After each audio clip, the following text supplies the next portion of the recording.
There we go, 6 o'clock. Good evening, everybody, and welcome to this regular board meeting of the Truckee-Donner Public Utility District. It is 6 p.m. on Wednesday, November 19th, and we are in session. Can we get a roll call, please? Director Moreau. Here. Director Randall. Here. Director Bender. Here. Vice President Laliotis. Here. President Finn. Here. As you are willing and able, please join us for the pledge.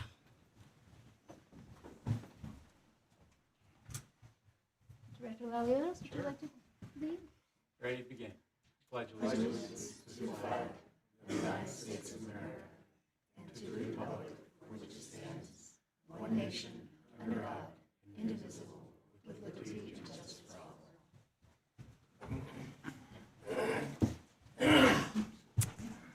Thank you. Brian, do we have any changes to the agenda tonight? There are no changes this evening. Thank you very much.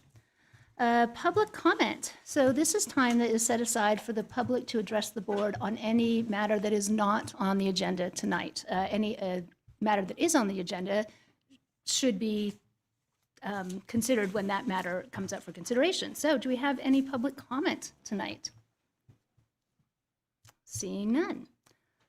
Moving on to directors' updates. So this is time for directors to comment on anything within the purview of the district. I'm going to start to my right. Nothing for me. Thank Nothing you. on mine. Thank you. I'm good. Good. Director Morrell?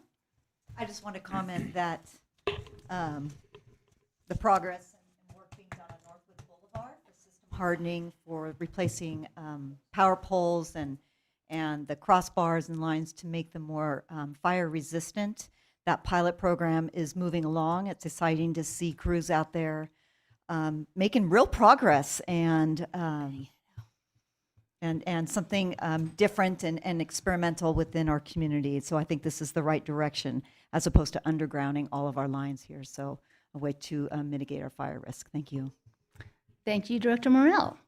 I also am not going to comment tonight because I think we might have a full agenda in front of us. So that brings us to our first item of the evening. It's public hearing, item number 7.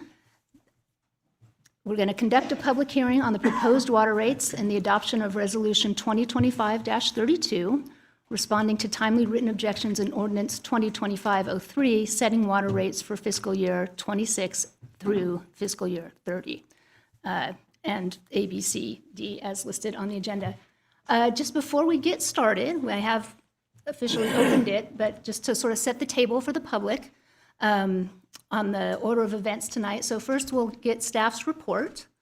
Then I'm going to let the board ask any clarifying questions that they might have, specific. We're not opening it up for discussion with the board at that time. It's just specific questions or clarifications that we might have. Then I will open it up to the public, and everybody is allowed 3 minutes to make a comment and their protest. We will check in with the clerk to see how the protests stand at some point in there. And then after everybody has made their comment and taken their time, we will bring it back to the board for deliberation. So everybody will have their opportunity to speak with us tonight. Yes, Council Gross.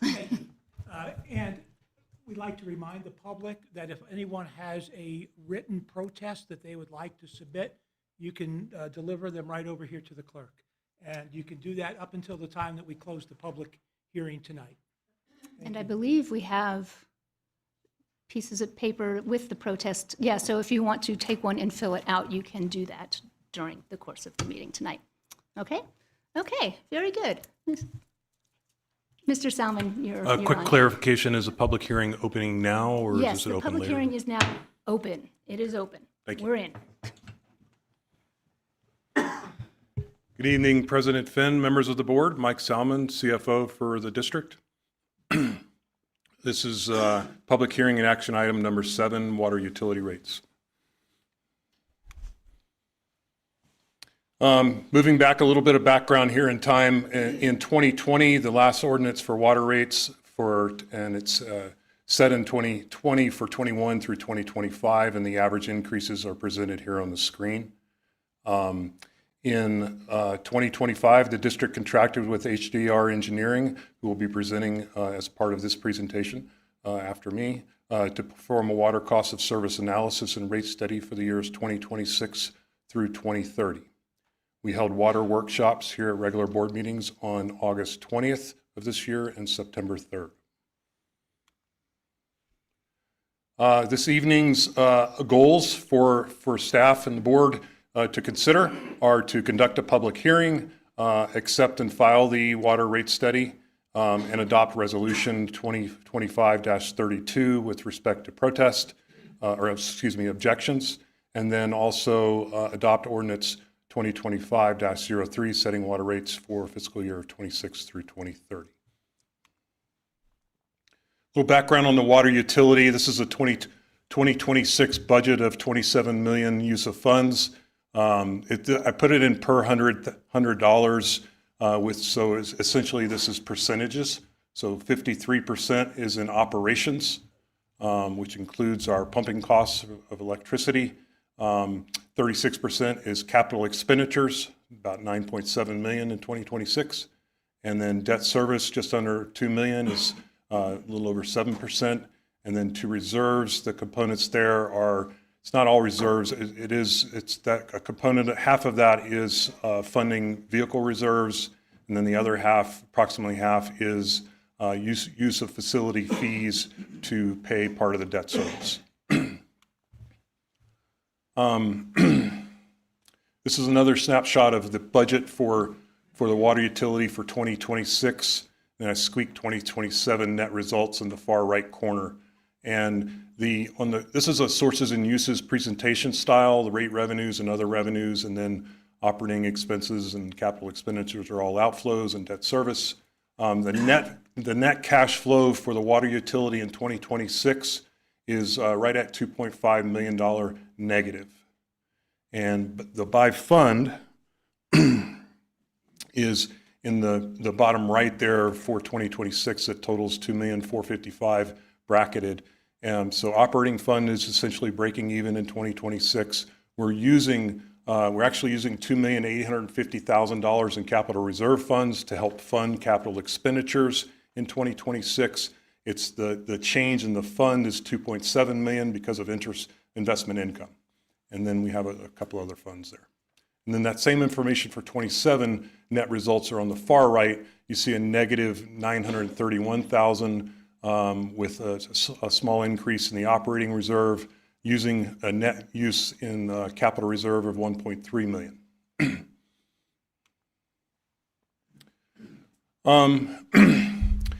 Wanted to make sure that we all are reminded of water utilities and how capital intensive they are. A lot of the infrastructure for water utilities is out of sight and out of mind. We just turn the water on and it happens. So I asked Copilot AI, seemed like a good use of AI, just to practice. And I said, are water utilities capital intensive? And this is the response it provided. Yes, water utilities are highly capital intensive businesses. And I would agree. So they are highly expensive capital investments, a lot of stuff working underground, et cetera. But they do have a long useful life, so that's a good thing. A lot of it does. And these are just some of the bullets of the types of things that were mentioned in the AI results. Specifically here at the district, we're at $159 million. This does have electric and water. On the right is water. This is from a budget presentation, this slide. On the right is water, and the gross fixed asset investment is $159 million. It's actually more than our electric system.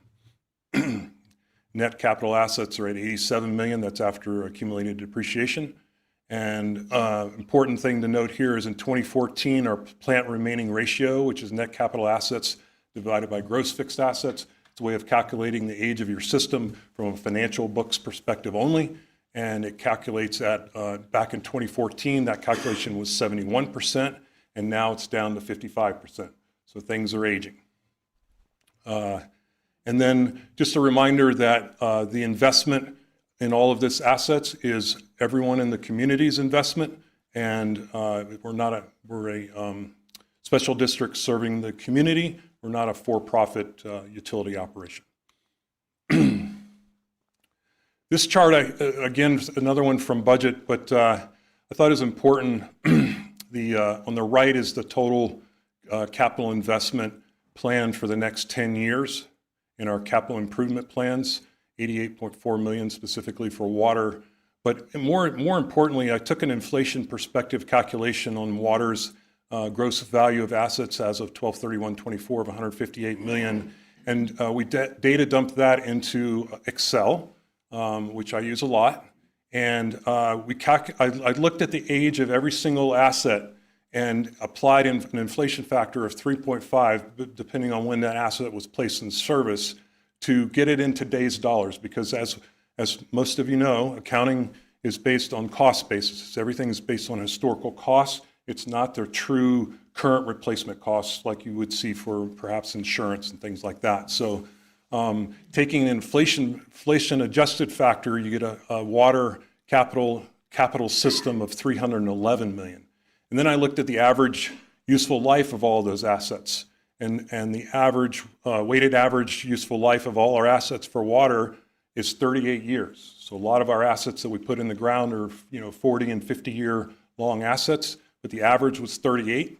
And you divide that 311 million by 38, and that essentially is telling us to stay current with your assets as they depreciate, you need to spend 8.2 million a year in today's dollars. It's a rough calculation, but it was an acid test. Some other background information. This is some inflation factors, annual inflation factors for relevant things with respect to water, the water utility and its operations.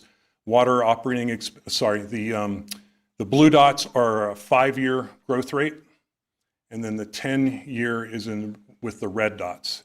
The first on the left is water operating expenses have over the last 10 years have averaged 6.0% growth, almost 8% in the last 5 years. That's operating expenses.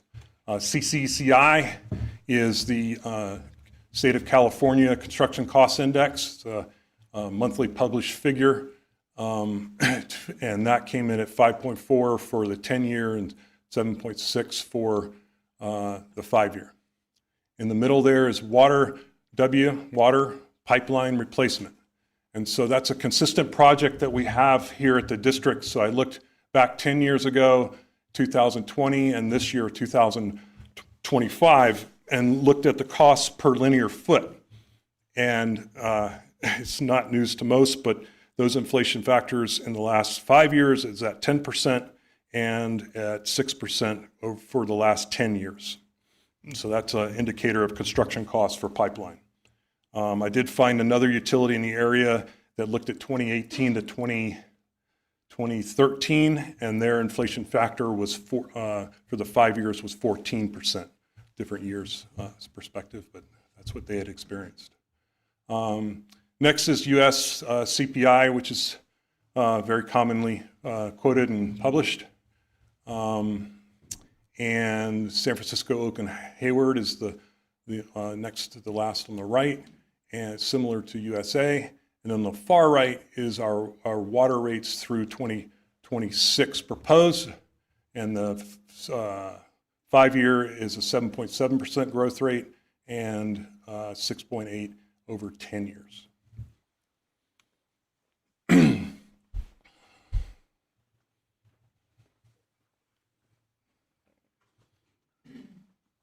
Hello, come on in. Just getting started. So this is a historical in the black, current year in purple, and then budget years to dark blues, and then 8 light blue years for in our capital improvement plan. So this is capital expenditures for the water utility. Back in 2009 and 10, there was a new well, fiberboard well, I believe. We had a large water pipeline project, 4.5 million, I believe, spread over those 2 years. And then we also had meters for our accounts. So meters we're just finishing up there. You can see what jumps out at me is it appears that we were spending, but we weren't spending, reinvesting a lot in our capital infrastructure since then, until we get to 22, which we did have a debt issuance, and I'll talk about that. That corresponds with those rate increases that I showed on the first slide, and 23 and 24, where we were spending debt proceeds. The totals in the blue are range from 9.7, I think next year is the highest, and a little over 8 million is the average. Some of the things we did with those debt proceeds to reinvest in the aging infrastructure of the water system. We had 2023 pipeline projects, 6,500 feet. We did some tank work at the did the Round Hill tank rehab, and we worked on wells, Glenshire and Prosser.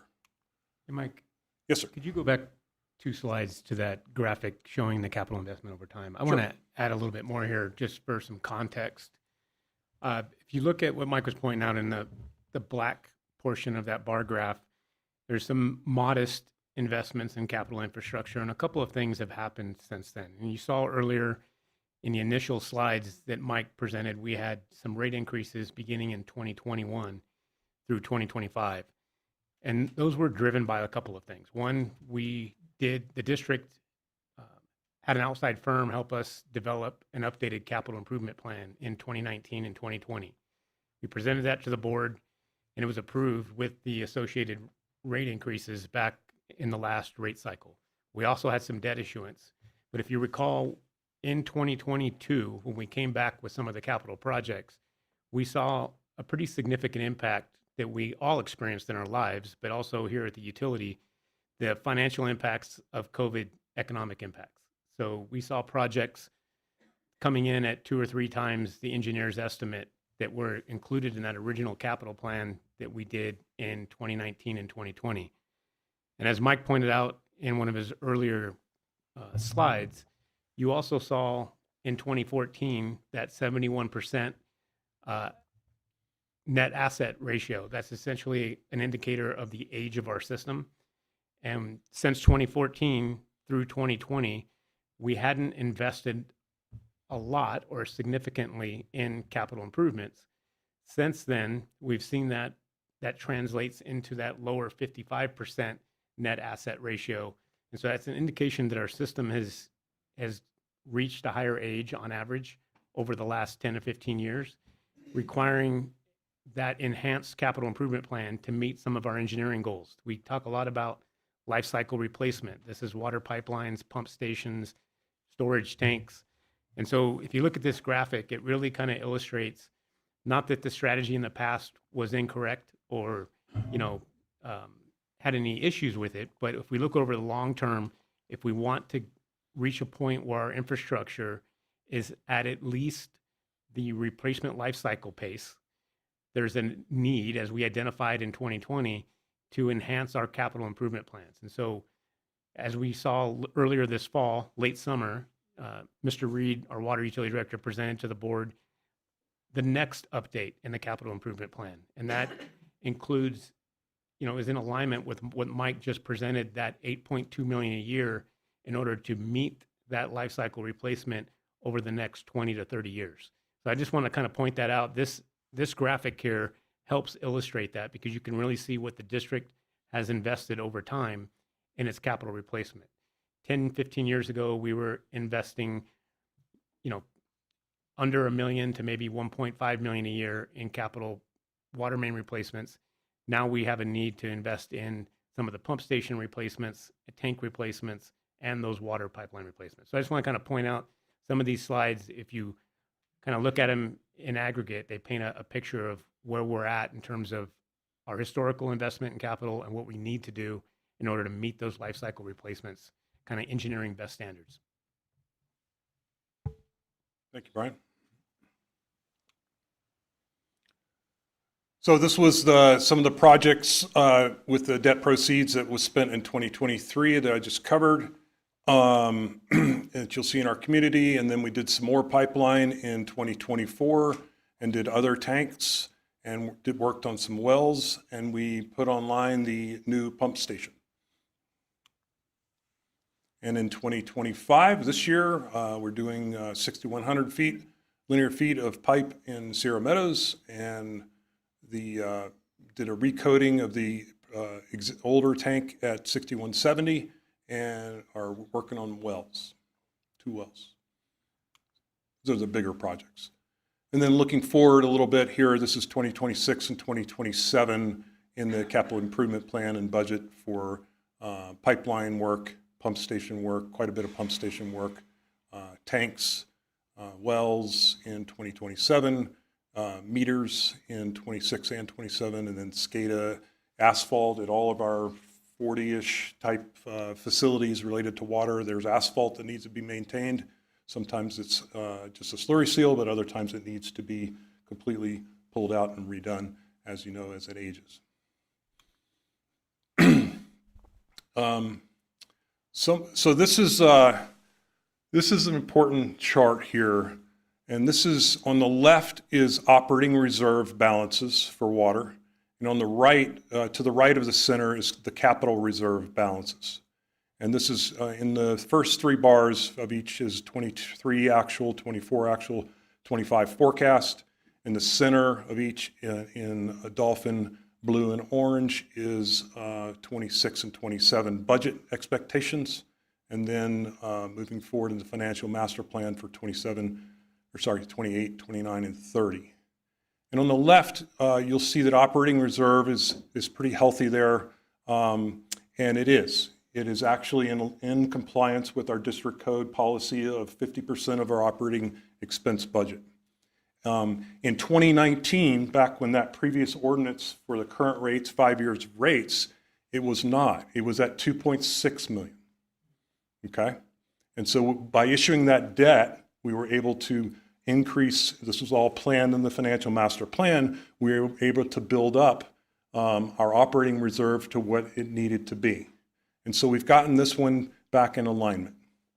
And again, it was 2.6 million in 2019 before the previous rate, the current rate ordinance. On the right, if I had a bar for 2019's capital reserve, you would not see a bar because the balance was 0. There was no capital reserve, and there hadn't been for a long time.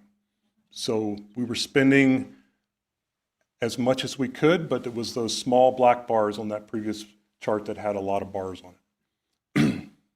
So we have built it up in the green bar. That's the forecast for 2025. And then as I showed earlier, we're spending, utilizing that in 26 and 27. And then we continue to use it in 28 and 29 and 30, and it gets quite low. Very, very low. It does, after 2030, begin to build back up, the compounding effect. So it does recover and gets back to policy balance, I think in 2033, around there. And the green bar at the top, horizontal bar, that's the policy target balance. So if we were in accordance with our district code, that balance would be in that where the green horizontal bar is. So we are underfunded with respect to our capital reserve.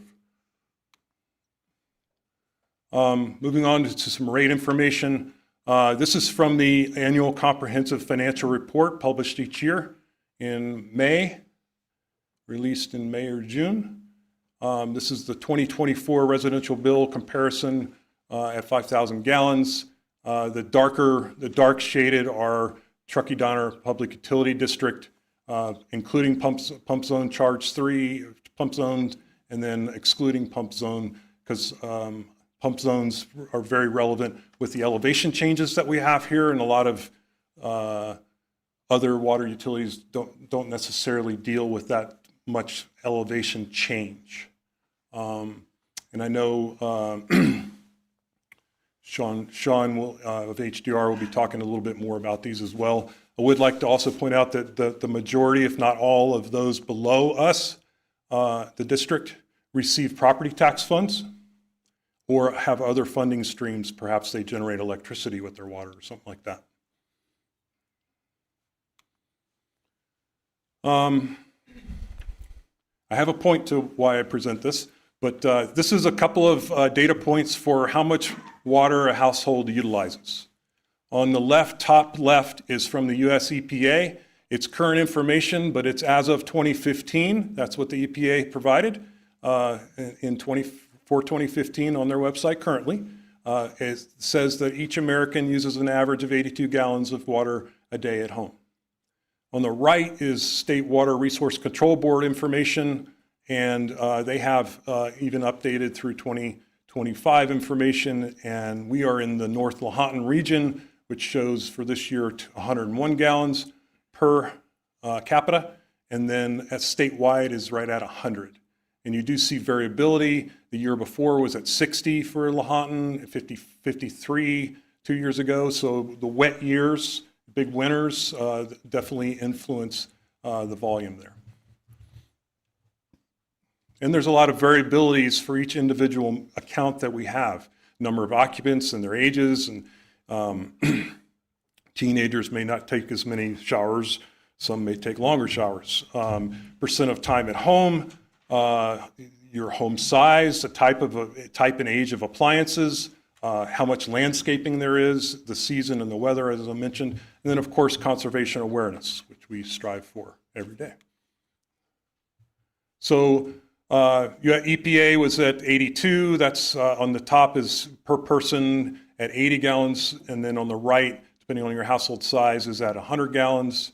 And then for the district itself, our average residential gallons per day is running year to date 155, 2024 150, 2023 132, and then the per month is on the right there. And you do see quite a bit of, it's amazingly stable in the winter months, very, very stable. There's over the year, each year is very, very close. And then in the summer months, there's a lot of volatility. And it obviously increases in the summer months due to outdoor irrigation, primarily.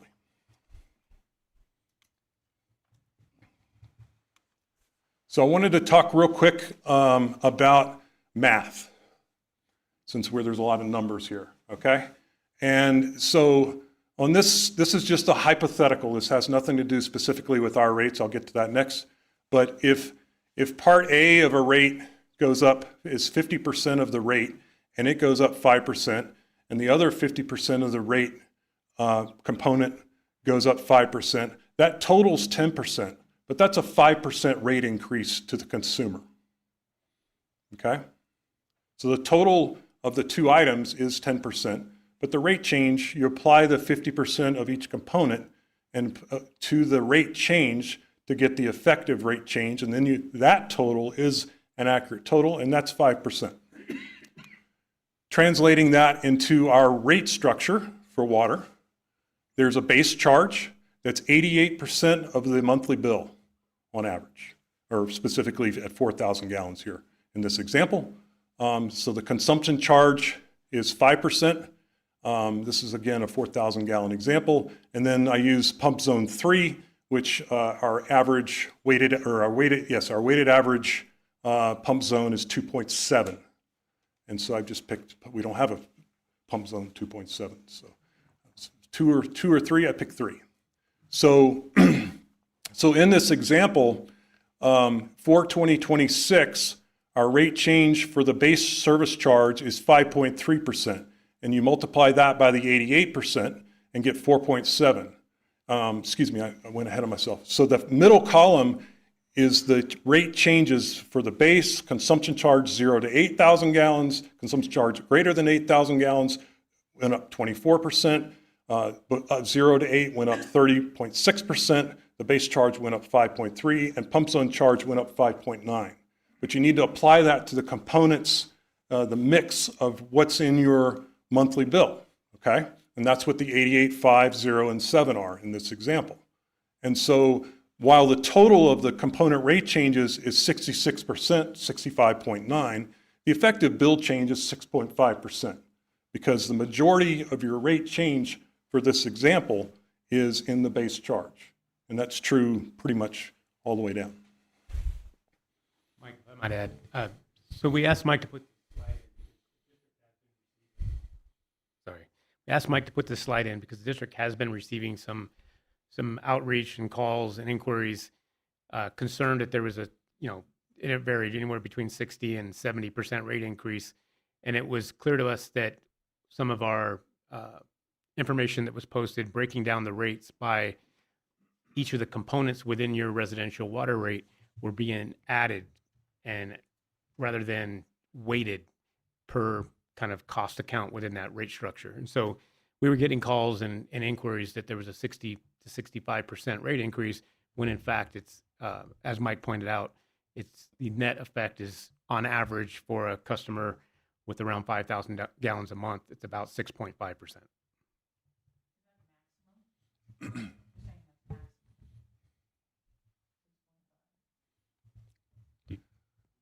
So this example is at 4,000 gallons.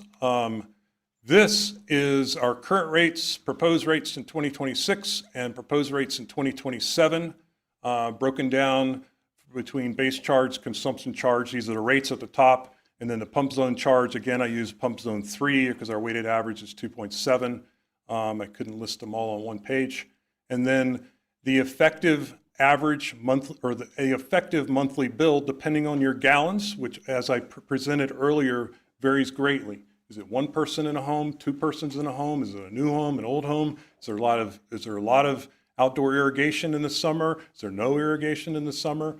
Yada, yada. So there's quite a bit of variables. So everyone is different. And these are the effective monthly bills. And in the center, not bolded, is the monthly bill change and amount and percent change. The first line is the 4,000 gallons. And then at the bottom is 12,000 gallons.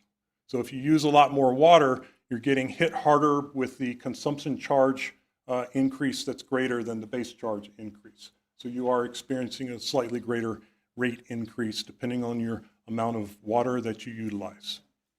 Mike, go back or stay there. On this slide, I want to add an additional, and Sean will touch on a lot of this in his rate study, kind of breaking it down. If you look at the kind of the upper half of this graphic, it's to help break out how your water utility bill is computed and how it's broken down. And you, as Mike pointed out, there's a base charge here, a consumption charge, and then depending on where you live, a zone charge. And in the earlier slide, you saw that the majority of your water bill is comprised of that base charge. And that base charge, to somewhat oversimplify it, is essentially the cost of operating and maintenance to maintain the system that provides water services to your property. And so if the district did not sell any water, that base charge is to ensure that that system is operated, maintained, and capital investments are made for replacement costs so that that system is reliable, provides clean water, and has, in a safe manner, regardless of whether it's being used or not. So that's essentially the cost of bringing it to your doorstep or to your tap. The consumption component of it is that variable component that if you use water, that's the additional cost for the delivery of that water beyond it being made available at your property. And as Mike pointed out, the pump charge is based on your elevation because it does cost the district additional investment to lift that water to different elevations. So, and then the breakout below is it kind of based on what the public can look at this and see based on the water use they experience at their property, they can kind of get an idea of what the net impact will be on this rate increase. And then lastly, I did fail to mention that in 2026, the percentage increase does vary varies slightly by the amount of gallons because we're resetting the consumption charge a bit in 2026. Thereafter, 27 through 30, it's effectively 6.5%. You can see that to the next to the right, far right column, that irrespective of your gallons, your effective average monthly bill is 6.5. We have been receiving some calls. Sorry, Mike. We have been receiving some calls regarding kind of in the center of that upper section, the consumption charge, the change in 2026 is 30.6%. That's not the net rate increase for our residential customers. That's the increase in the volumetric charge, not the actual rate increase that you'll experience.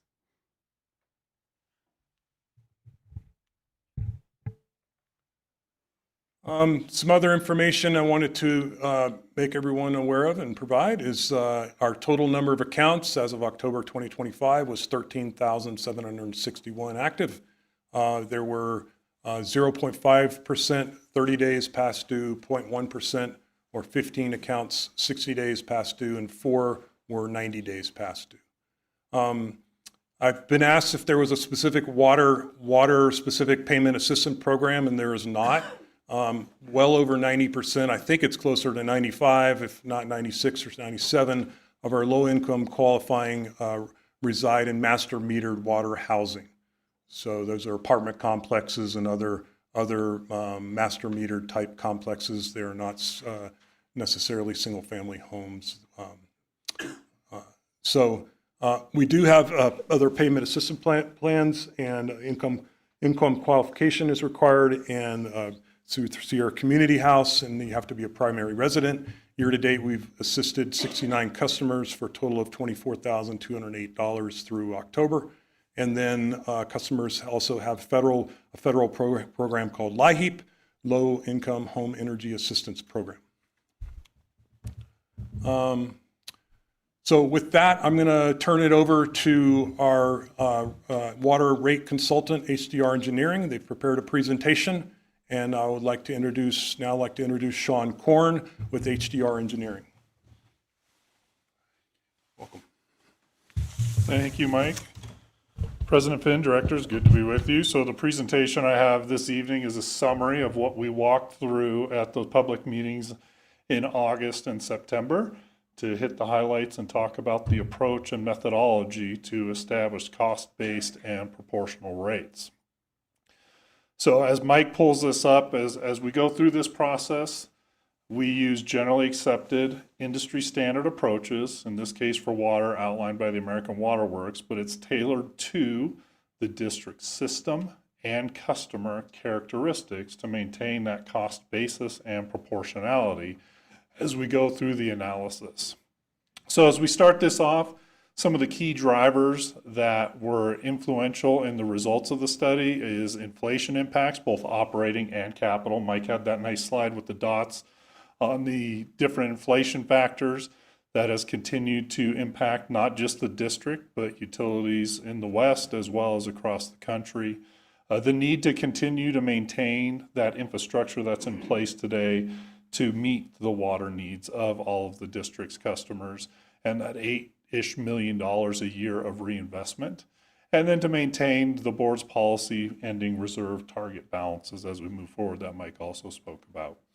So as we start thinking about our total revenue requirement or our financial plan, what is the revenue we need to generate to maintain the operating and capital needs of the water utility for the next several years? And so we've looked at a 5-year window in the rate study. As Mike has talked about, we're focusing on the next 2 fiscal years for establishing rates.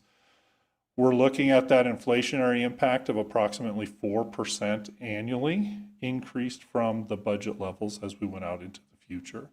So our range of revenue requirement or total financial needs, both operating and capital, is $23.4 million to $27.9 million over the time period reviewed in the study. Now, as we look at that capital expense, it's approximately $8.9 million annually. That's those outer blue bars that Mike had in that longer chart with the capital plan as part of that. And the result of that, as we've talked about, is 6.5% annual revenue adjustments over the next 5 years to support the plan that's in place today. The purpose of the study is also to support the requirements of Proposition 218 and meet the proportionality component of that. So as we go through this, we're identifying the level of revenues necessary to maintain and operate and repair the water system. Again, as an enterprise fund, you saw earlier in one of Mike's slides, the majority of the revenue received from rates is what funds the water utility. There are other miscellaneous revenues, interest income, things of that nature that offset some of those costs, but it's primarily through rates. To meet the requirements of Prop 218, we developed the analysis to support that proportionality and cost basis.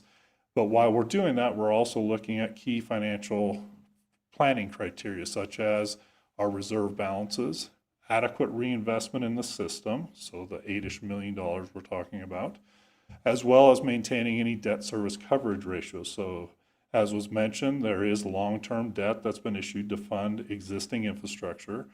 There's a requirement that the district maintain a set amount of revenue to repay that debt over the long term. So similar to when we buy a house, a car, or anything we borrow for in our personal life, same kind of requirements apply to this as well when debt is issued. To meet the requirements of Prop 218, it is a three-step process. We have what we call a revenue requirement or the financial plan. That is the sum of the operating and capital needs necessary to maintain the water utility. So you can think of this as what the budget is in the financial planning component of the study.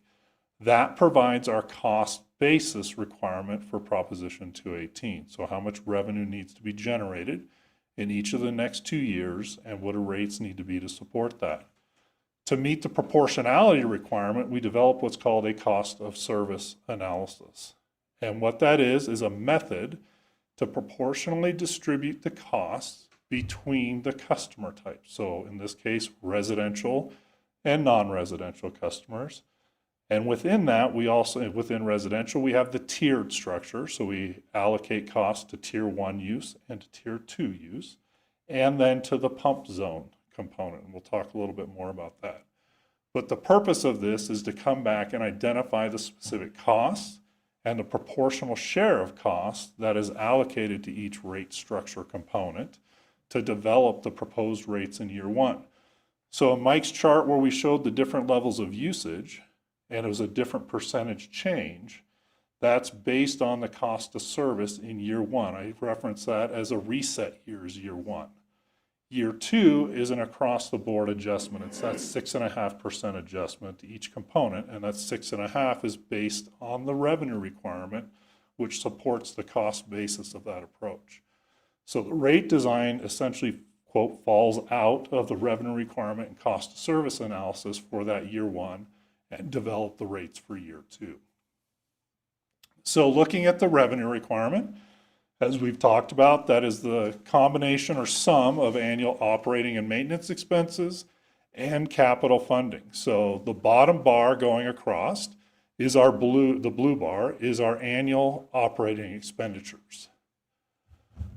That increases annually by 4% on average.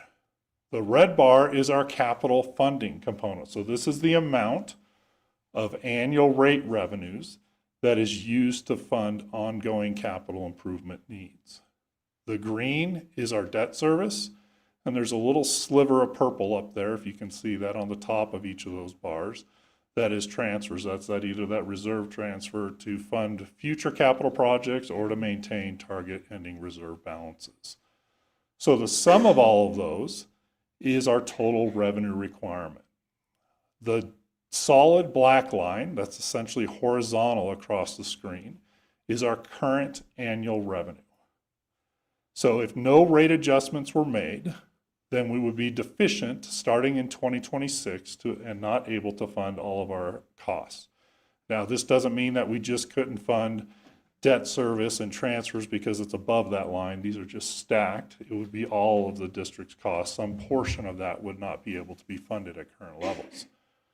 The dashed line is our proposed revenue line. So based on the annual adjustments over this 5-year window, then that would be the revenue generated. So if you look at FY 2026, the dashed line is still below our total revenue requirement. That's where Mike was showing on one of the earlier slides, we're still in a deficiency in 2026 and we're using reserves to balance that. As we go across, we start touching the tops of the bars. Last year, in this 5th year of this rate study, you can see the dashed line is above the revenue requirement, and Mike mentioned we're able to start building up that capital reserve. The difference between the top of the bar and the dashed line is that revenue that would then be transferred into the capital fund. Excuse me. So that gives us our total cost basis. Once we know our total cost basis, then we come into our cost of service. And what we look at in a cost of service is, why did we incur these costs? Were these costs here to meet an average day need? Were they here to meet a capacity driven need? So that summertime use when everybody's watering. Or is it a customer related cost? So earlier you heard General Manager Wright talk about, we have an infrastructure in place that provides service, and regardless of if we sell a drop of water or customers use a drop of water, there's a cost associated with maintaining and having those facilities ready when the tap is turned on. So a good portion of those costs are recovered through that customer or fixed component. So in Mike's example, about 88% of those costs are recovered through that fixed component. When we look at the average and capacity-driven costs, those are different based on how residential customers use water as well as commercial customers use water. Pump zones, the far right top column, that is based on the overall cost of the electricity to pump the water, plus a share of the operating expenses related to maintaining those facilities. So it's all operating expense driven for the pump zones. So when we look at the top box, we have fiscal year 2026 total. If you go down to the bold 6.5%, that's our total system average. Move over to residential as a class. So the total system adjustment for all residential customers would be 6.7%, commercial 5.3%, and pump zones 6.2%. From a cost of service perspective, this is a very tight result. So I work with agencies where we're not even near the system average of 6.5, which means a customer group needs to go up way more or down compared to the system average. In this case, we're running right around the system average, which is a positive, which means that the current rates reflect how you incur costs.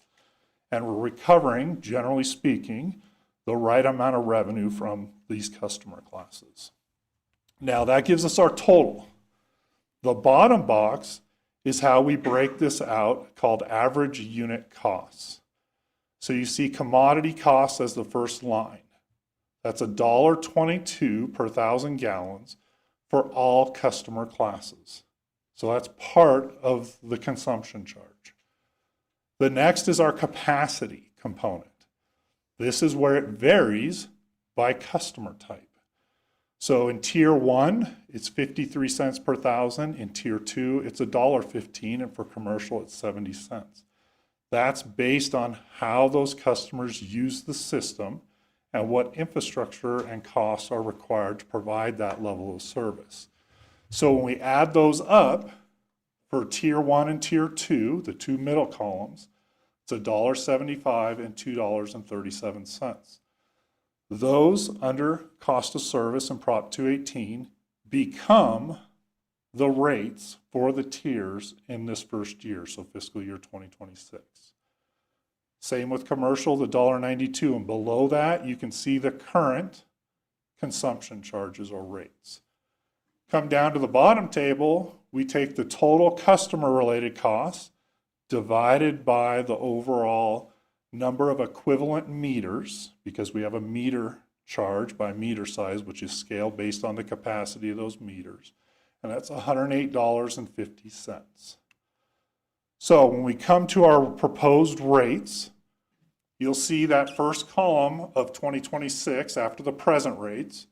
Those are the same numbers that come out of the cost of service based on the allocation and proportional distribution of costs to each tier for residential and the customer related costs. Now on the customer cost, you see the 5/8 by 3/4 and the 3/4 inch. That's the first two rows there under meter charge.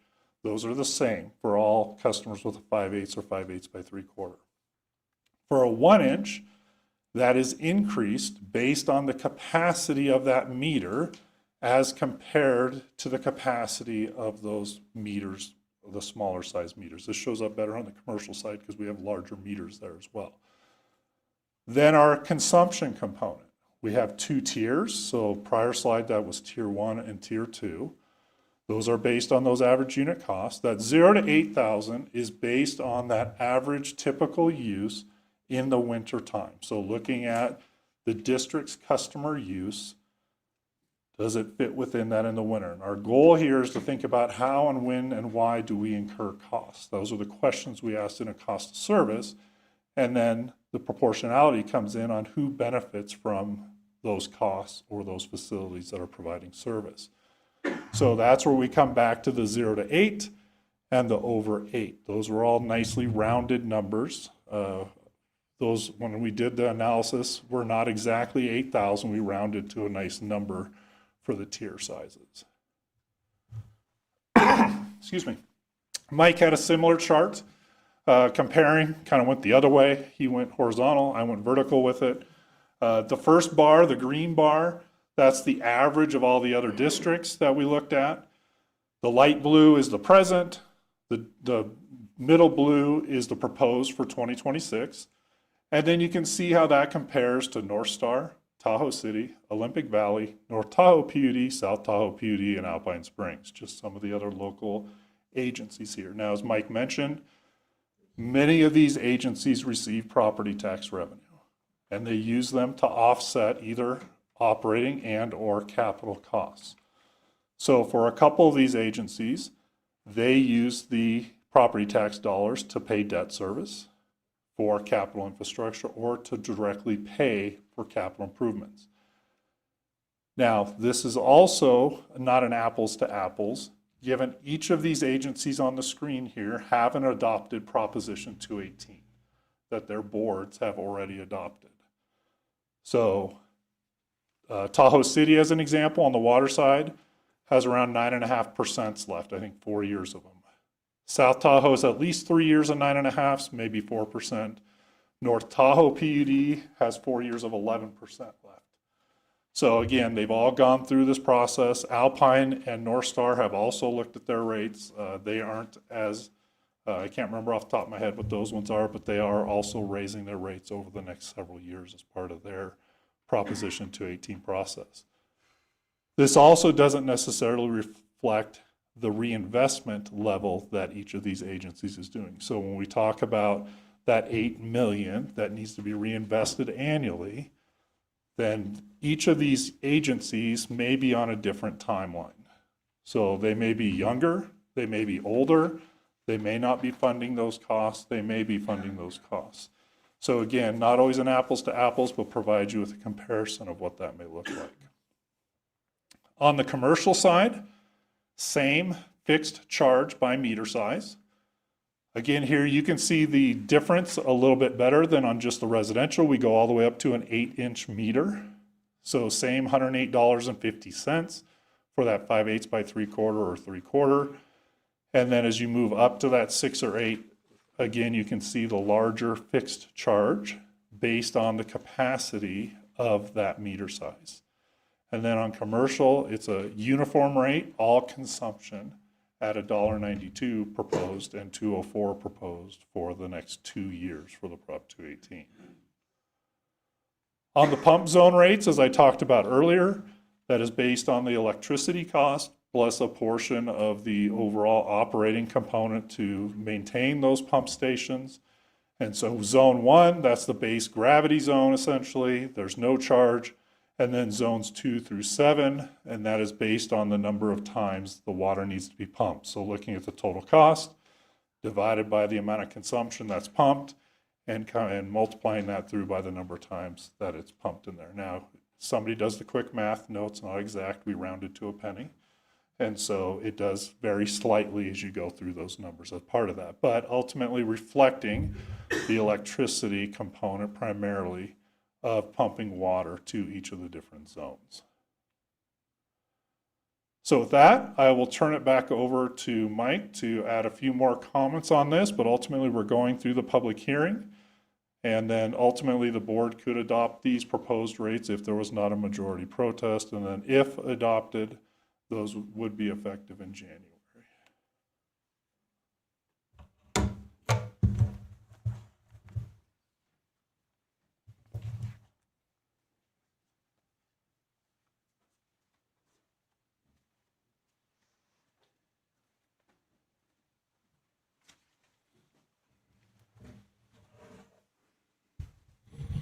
Thank you, Sean.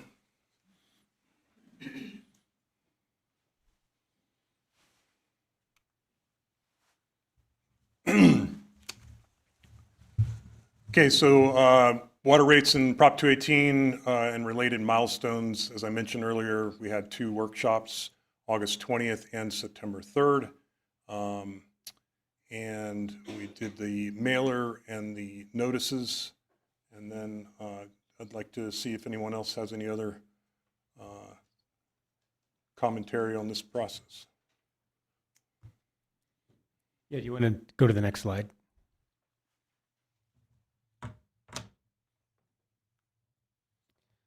So as Mike's pointed out a few times and also in the workshops leading up to this, the Prop 218 process has a couple of provisions required by law in terms of water rate adjustments for publicly owned water utilities. So the district issued on September 23rd a Prop 218 notice, a public notice of the pending public hearing and water rate consideration.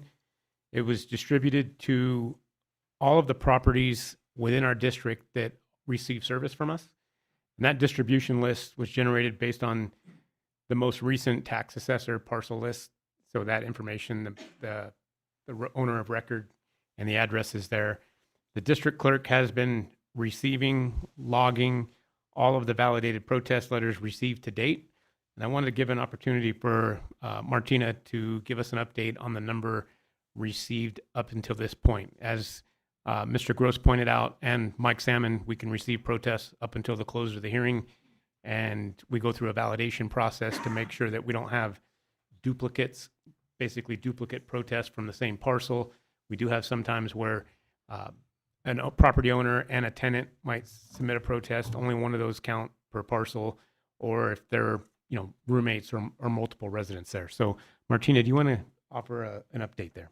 Sure. We had, as of 5 o'clock today, we had 188 valid protests. We had 32 that were counted as invalid due to either missing signature, missing an address, outside of district boundaries, or duplicates. So we received 2 from the same household. And then since Friday, we received about 24 that were worded as an opposition, so not counted as a protest. But we believe the intent was that they want to file a protest. However, it wasn't done in the proper form. So we were at 24 of those.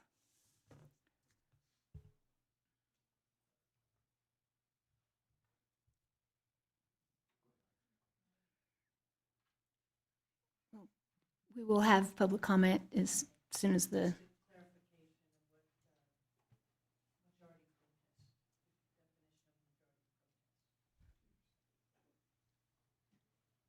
I didn't hear the comment, I'm sorry. The comment was definition of majority protest. So in order for the protest in order for an effective protest, 50% plus 1 of total service connections that the district serves. I believe 50% is somewhere around 6,880 something protests would be required for the board not to be permitted to adopt the proposed rates. As Martina said, we have just under 200, including the ones that weren't completely filled out correctly. The district is acknowledging that those were, the intent was to protest there. So that total aggregate number is just under 200, I believe. Thank you.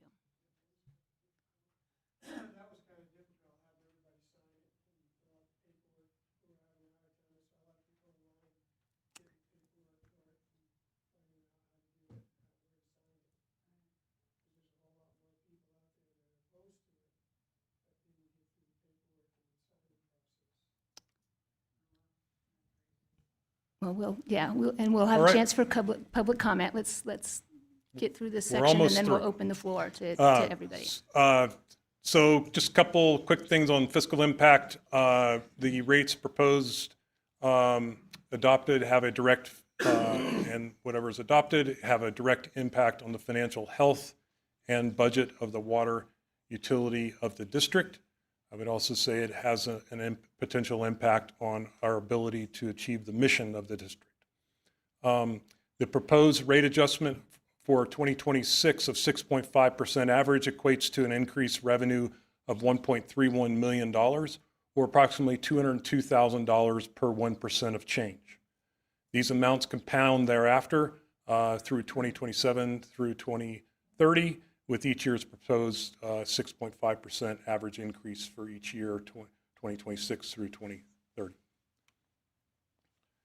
Any percent change in any or all years would have a corresponding, any percent change from what is proposed and was noticed would have a corresponding impact on reserve balances, operating cash funds, and/or the funds available for capital expenditures and potentially operating expenses.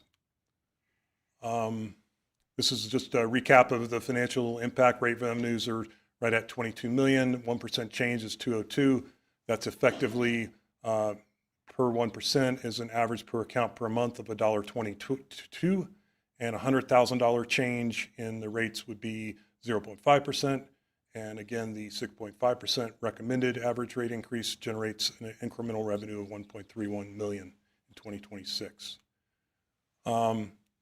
So the recommendation this evening are the 4 items presented here.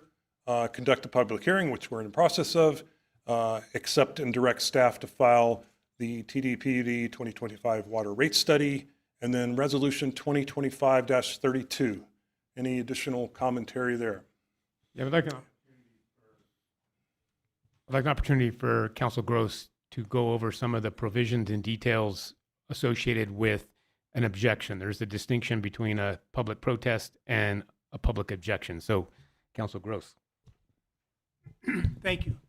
So the law, California law was changed last year, and that law became effective this year. And that law provides that in addition to the protest process under Prop 218 that we've talked about, there is an objection process. So again, under the protest process, 50% plus one of the customers need to protest, submit a written protest in order to prevent the board from adopting a rates for at least a period of 1 year. As we said, we have, as of the end of October, 13,761 customers. 51% plus one would be 6,881. So we would have needed to receive 6,881 protests to prevent action on the new rates tonight. Thus far, we've received just under 200 written protests. And as a reminder, anybody that has a written protest that they want to submit before the close of the public hearing, you may do so tonight. The objection process under the new law is a provision that is optional for public agencies such as the district. And if an agency such as this district follows that process, it creates an exhaustion of administrative remedies. Under that process, which the district has included in this rate proceeding, a customer can submit a written objection that specifies the legal basis upon which they object to the rates or believe that the proposed rates are not compliant with Proposition 218. And under that procedure, any person, any customer or property owner that has submitted a written objection then may legally challenge the rates that have been adopted in court, okay? And only on the basis upon which they've stated in their objection. So any customer that wishes to challenge or potentially challenge the increase in district rates through a legal process, filing a lawsuit, would have needed to submit a written objection by Friday, November 7th. This was set forth in the Prop 218 notice that was mailed to all customers, and it was clearly stated therein, as of 5 p.m. on November 7, the district received 20 written objections. And part of the process required in the law is that the board consider each of those written objections, provides a response to those written objections, and then makes determinations as to whether or not, based on those objections, there is a further need for clarification of the rates, to go back and perhaps get more information or review the rates, or whether to go ahead and continue with the public hearing. So the item C that you have before you is Resolution 2025-32, and under this resolution, if you chose to adopt it tonight after the public hearing was closed, this resolution attaches to it as Exhibit A each of the 20 objections, and then as Exhibit B, written responses to each of the objections that is compliant with this new law, AB 2257.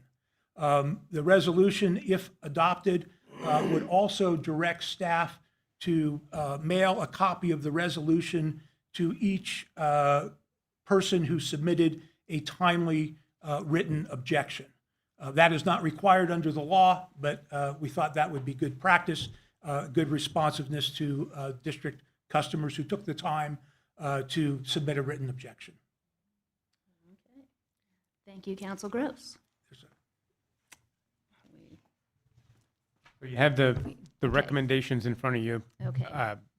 Staff will keep the presentations open. We can, during either the board's questions, deliberation, or public comment, we can always go back to either Mr. Korn or Mr. Salmon's presentation. Very good.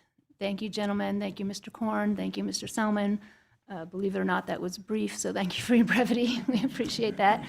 Now, not necessarily quickly, board, if at this point in time you have specific clarifying questions that you would like to ask staff, now is the moment for that. This is not discussion amongst the board. This is specific clarifying questions or comments. Yes, Director Morrell. I do. I have some clarifying questions, and I just want to piggyback on what Steve Gross said. I think of those 20-plus objections that came to the board. They were thoughtful, they were clear, and I read every single one of them, and all the protests as well. And I do want to say the responses from Sean Korn and Steve Gross are also thoughtful and thorough and detailed. And so I am glad that the district is going to send those responses, because I think that's important for people who spend the time and put that thought to how they feel and put it into writing and to have a thorough response. So I want to say thank you for the time that you put into each of those responses. Okay, so that's my first thank you. Secondly, let's see, this is going way back, Mike, and I don't know what slide number, because I didn't see the numbers on the slide. So you said now, once we get up to a certain point in capital, we need to spend $8.2 million a year just to stay current, correct? It was way early on. I'm not sure.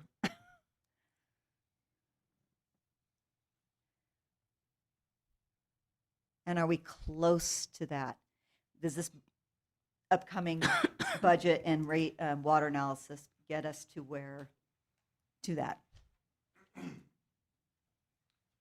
So the 8.2 million in the bottom, almost in the middle there, that's taking all of the current assets of the water system at a historical cost and adjusting them at a low, relatively low inflation value of 3.5%, but certainly hasn't been that recently. But that, depending on the age of the asset, applying 2 years of 3.5 or 30 years or 40 years of 3.5%, depending on the asset. So I did that for every single asset.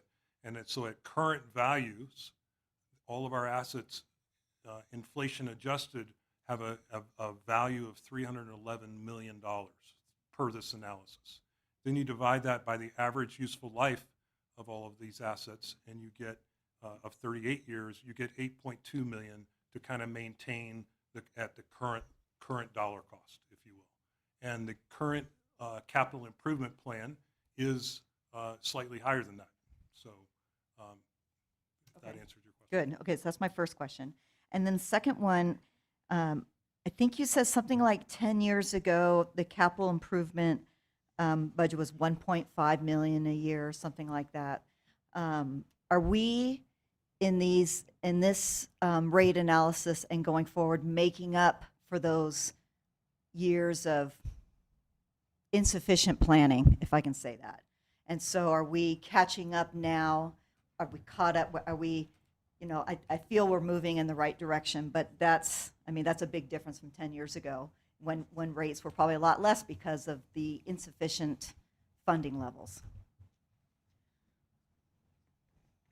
Yeah, I wouldn't characterize it as insufficient planning. I think that there was a couple other factors. One, the emphasis on maintaining low rates was definitely a priority on the financial and operating strategies of the water utility. I think that's important. I also think we've had a couple of things that have kind of converged at one time. I spoke briefly about the financial impacts, the post-COVID supply chain and construction costs that Mike touched on. And the district kind of is the combination or the unification of several utilities, previous utilities in our service territory. So if you look at the Glenshire system was a separate utility, Donner Lake was a separate utility, Tahoe Donner was constructed with the intention of being a separate utility. Even Prosser was a separate utility at one point. And you're having all of these assets are, constructed at different periods in time. And so Mike showed that graphic of our net asset ratio, kind of that depreciation it's expedited now because we have the Tahoe Donner system or the Glenshire system reaching that 50-year life cycle replacement. And so there's definitely a more of an emphasis needed on capital investment. So I don't know if it was a poor planning. I wouldn't characterize it that way. I would say that we have a couple things kind of converging at one time. One, the cost of capital replacement is far more expensive than it was 10 years ago. And we have an increasing number of assets that are aging out. But you are correct. We were in that kind of 0.5 to 1.5 million a year in water capital projects 10 years ago, 15 years ago, and that's not sustainable. That's it for me. Thank you. Thank you, Director Morell. Do we have any other directors who have clarifying questions that they would like to ask at this time? No. See, no. Okay, very good. In which case, I invite members of the public who have joined us this evening for their comments and their questions. If you would please step to the mic to make them, as I have a hard time.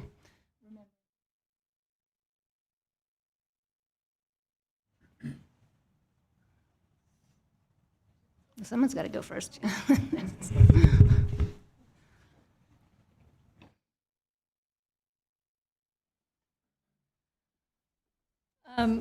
Well, thank you for letting me speak my mind. I feel like it's falling on deaf ears a little bit because the rates are going through, but I still have a couple things to say. I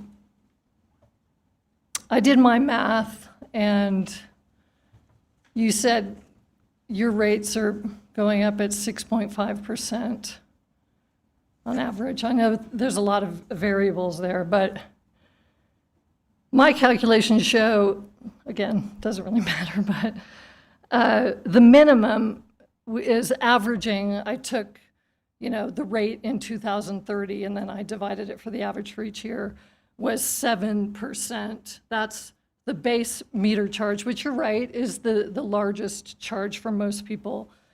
And the pump zone charge is also averaging a 7% per year increase, but there is that 0 to 8,000 meter consumption that most people fall into is, in fact, over through the 5 years, is increasing 68%. It's 13.6% per year when you divide it out. If I'm wrong, please tell me. But the math that I've done, and I've been very careful about it, That's a big increase. It may be a small portion of the bill, but, you know, prices in Truckee for so much are going up, and it's just frustrating. Also, if anybody wants to look up, you said the CPI increase for San Francisco is 7.7. I don't know where that came from, because I looked it up, and it said for 2025, the inflation rate was 2.57, higher in the western part of Northern California. It was 3.2 to 3.4%. And we're looking at over 7%. I mean, way over when you consider the meter consumption for our water. It just doesn't seem right. And one more comment, being a public utility, I'm sure all your numbers are accurate and fair, I guess, but it seems the responsibility of a public utility to look out for their public and keep their expenses in check. I know capital improvements are necessary, but, you know, are they all necessary right now? And also, after 2030, when these capital improvements, you've said they've been ignored or whatever, so for the next few years, this is going to happen. Are we going to expect a stall in our increases because we've taken care of all the stuff that supposedly needs to be done? So that's all I have to say.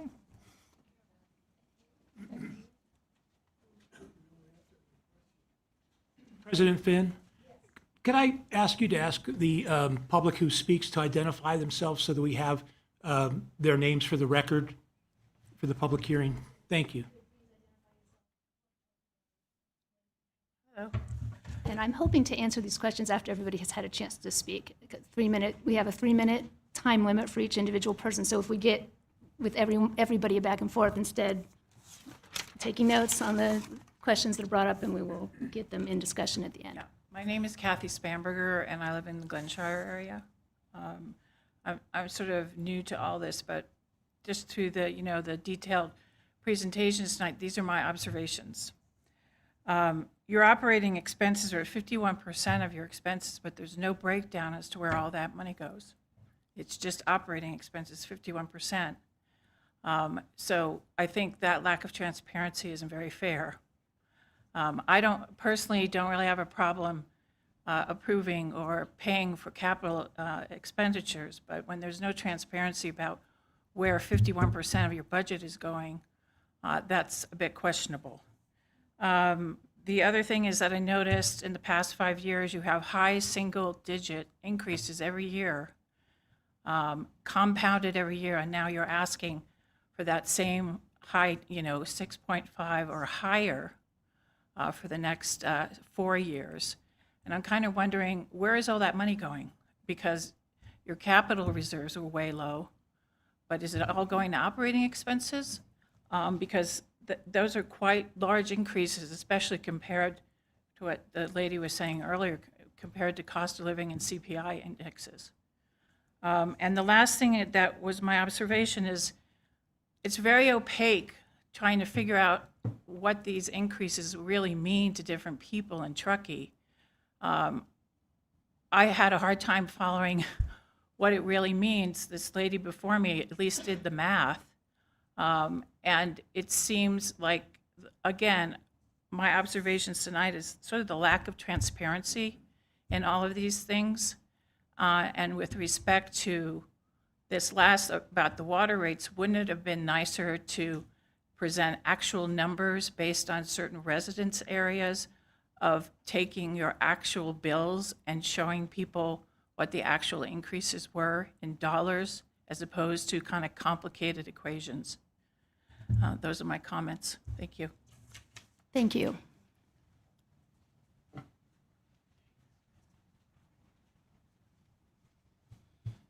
Hi there. Good evening. My name is Brandon Perry. Thanks for the opportunity to speak tonight. I'm here today because I'm deeply concerned about the proposed water increase, the rates, and the effect it will have on our community. First, affordability matters. At 6.5% annual increase may not sound like much, but compounded year after year, it becomes a major burden.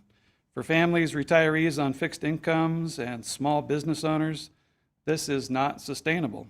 Truckee already has one of the highest costs of living in the region. Every new utility hike adds pressure and risks pushing long-term residents out. Affordability isn't just about economics, it's about keeping our community intact. Secondly, transparency and accountability. Ratepayers deserve a clear, itemized explanation of why this increase is actually necessary. Saying it's to, quote, fund infrastructure, operations, and regulations, unquote, is too broad. What specific projects are being funded? What are their costs? What alternatives were considered? Without this detail, it's impossible for the public to evaluate whether this increase is fair or even necessary. Third, efficiency and fiscal responsibility. Before raising rates, TDPUD should show that it has done everything possible to reduce costs internally. Has the district completed a recent efficiency audit? If not, that should happen before asking the public to pay more. Infrastructure upgrades can and should be phased and gradually to avoid unnecessary hardship. And let's not ignore compensation. Wages at TDPUD are among the highest in the state for a district of this size. That deserves a closer look before turning to ratepayers for even more money.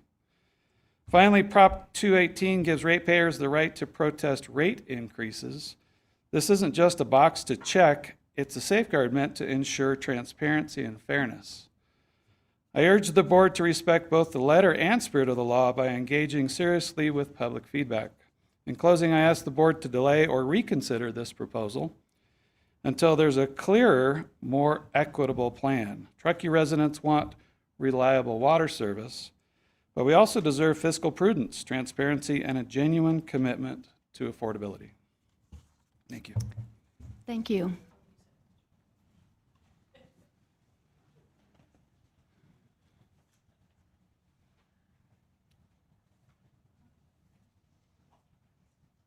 Hi, I'm Carol Fromson. I live in Bilt's Tract, which is next to Armstrong Tract. And I put the you mentioned, started off the presentation, that the infrastructure is aging. Well, so am I, really. And knowing this, and being retired, now I'm on a fixed income, I've had to plan and budget what I'm doing. And it's serious. This inflation is just crazy. So a $5 increase here, a $10 here, it's all adding up on a fixed income. And I know you have to maintain everything.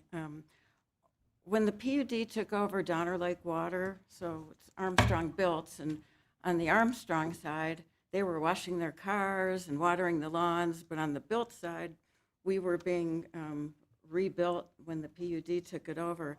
But wasn't there a big assessment, I recall, for the people of Bilt's Tract, or maybe the whole Donner Lake system, that we did pay for it? And when I got a recent bill from our PUD a few months ago, I said, oh my gosh, I can't believe how much money this is. So I walked in person and I said, is there anything I can do to lower my bill? I can't believe, it's $180. I'm single, I live alone, I'm careful with the water. And she looked, she said, Carol, you're using the minimum. There's nothing you can do to conserve anymore. You're only paying, what, $4.14 for the commodity charge and $3.18 for the $7.32 plus that base charge is $103. So no matter what I do, I mean, it's only $7. If I conserved any more, what am I going to save? A quarter? So I just wanted to vent about those things, that even if I was more conservative with my usage of the water and the electric, it just wouldn't mean anything. So it's a hardship to get these bills every month, $180. And anyway, it's just tough. So again, I appreciate you have to maintain the system and budget for it, but I'm trying to budget too, and so I just wanted to bring all that up. Thank you.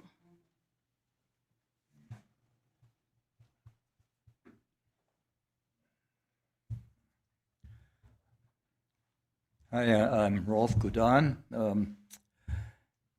I think what I'd like to discuss is the process of, there's two words now that we could respond by objecting or, I can't, it's very confusing. So it seems that since the 50+ % of ratepayer opposition was not even close to met, it's a done deal. And somehow that process to me, number one, was somewhat confusing. I got reading the two options, and I talked to somebody in the district office, and what they told me was different than what was on. So there was some degree of difficulty in getting it just right, so it would be an approved opposition.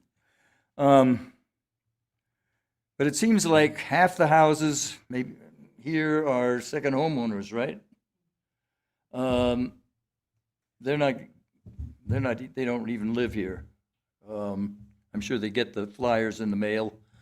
So I think I'm looking at, we're having this discussion here tonight, but it's really after the fact. It's a done deal. There's nothing going to change. The rates are going to happen because the cutoff wasn't met.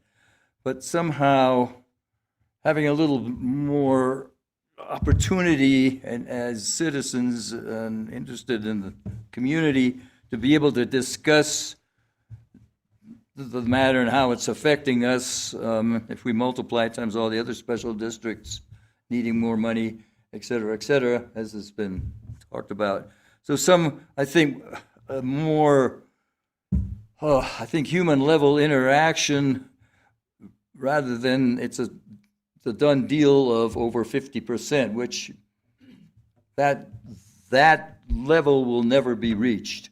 There's no way that over 50% of the ratepayers are even going to respond. So it's almost like saying we've got this. It's already a done deal, and there's not much opportunity to have discussion about it. So I think that's the part I'd like to have looked at a little more. Thank you.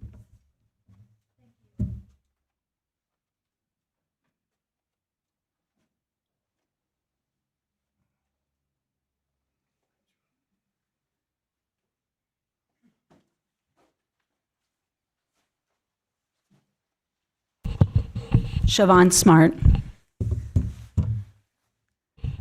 You don't have to vote yes.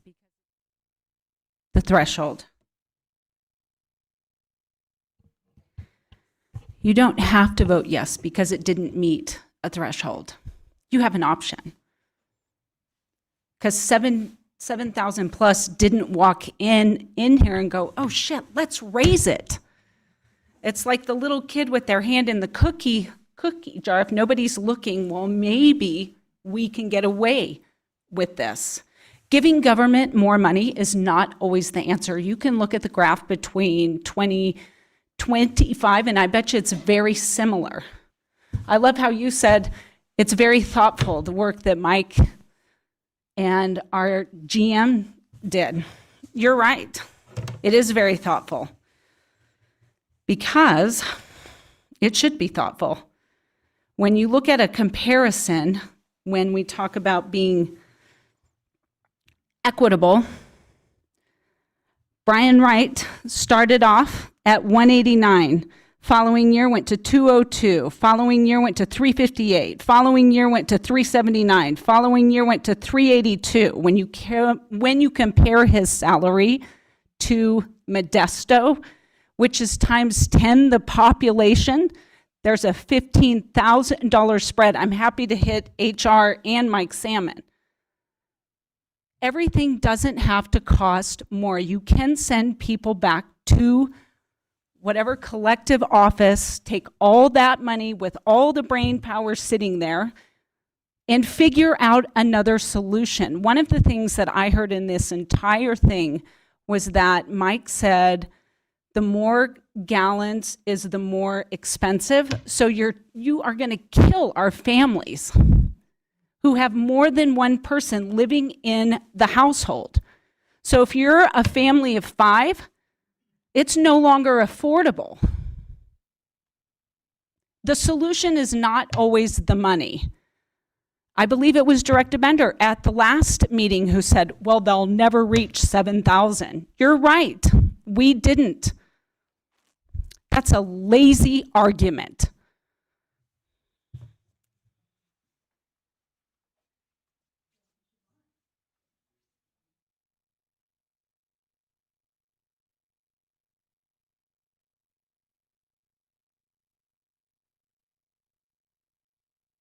Ready to step up to the mic. There you go.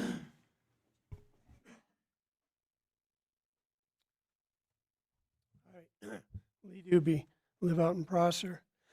Excuse me, I have a sore throat. I just want to reiterate what everybody else has to say. And when Brian was talking about the average of 6.5% each year, it doesn't sound as much, other than the fact that's double what the inflation rate is right now. And if you take that 6.5% from the year 2021 to 25, our rates went from $69 to $103, which is $34, or about 50%. So over a 5-year period, you're talking 50%. You're not talking 6.5% each year. You're talking in 5 years, that's almost doubled. And now you're talking about another 5-year going forward, where it's going to be 32% over 5 years. So in a 10-year period, our rates are going to be more than doubled, which is more than twice the inflation rate.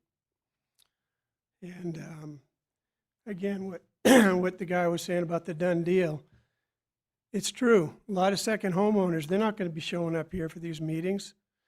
And the ones that do show up are going to be way under what you need, over the half the number.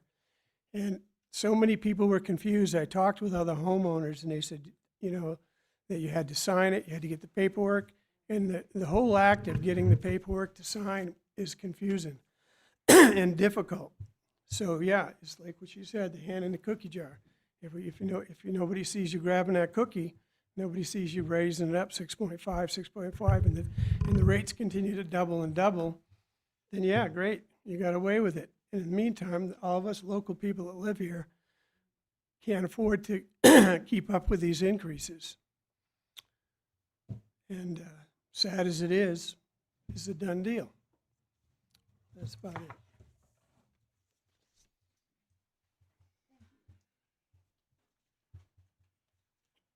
Hi, Jane Loomis. I live around the corner on Donner Trail Road. I can't comment very much about the presentation because I couldn't follow the bar graphs. I just didn't really have anything concrete that I could take back for myself about the rate increases. I'm a retired teacher. I get a COLA from the state, 2%. 6.5% is a great deal of money on people with fixed incomes. I used to really enjoy the summer bills when I was a teacher because I always had such a reduction in my water bill and then in my electricity and gas. So it was really nice during the summers to have a significant savings, but that hasn't been the case over the last 3 or 4 years. I want to let you know too that the teachers in the district, their health costs for their health care costs just went up 24%. And all this begins to add up. I am very appreciative to be able to turn my water on and never had problems with my electricity or my water. I am very appreciative for your work that you do and for your staff and your crew and for being so diligent. Specifically, when we had the big storm, I think I never lost electricity. I think it flickered once that whole time. You guys were on it and you were awesome. And I'm very grateful for what you do. But I really cannot, I would like to know a little bit more. What happens after 2030? After 6.5%, 6.5%, what happens after that? Will our rates stabilize for a period of time? Will we come back and be asked for more increases? And that's what I would like to know also. Thank you very much.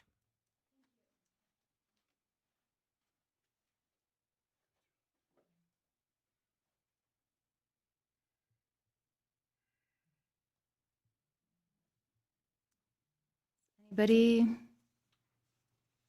else before I don't want to be premature in my bringing it back to the board. 3, 2, 1. Okay, it seems like we are done with public comments for the moment. Steve Gross, do you have something to say? Yes, You have I a was look. just going to say, before you close the public hearing, I suggest you announce one more time that anyone who would like to submit a written protest, that they can still do so up until the close of the public hearing, and after that time, it will be too late. Do I have to close the public hearing before board discussion? No, but you should close it before the board takes action. Gotcha. Thank you. Will do.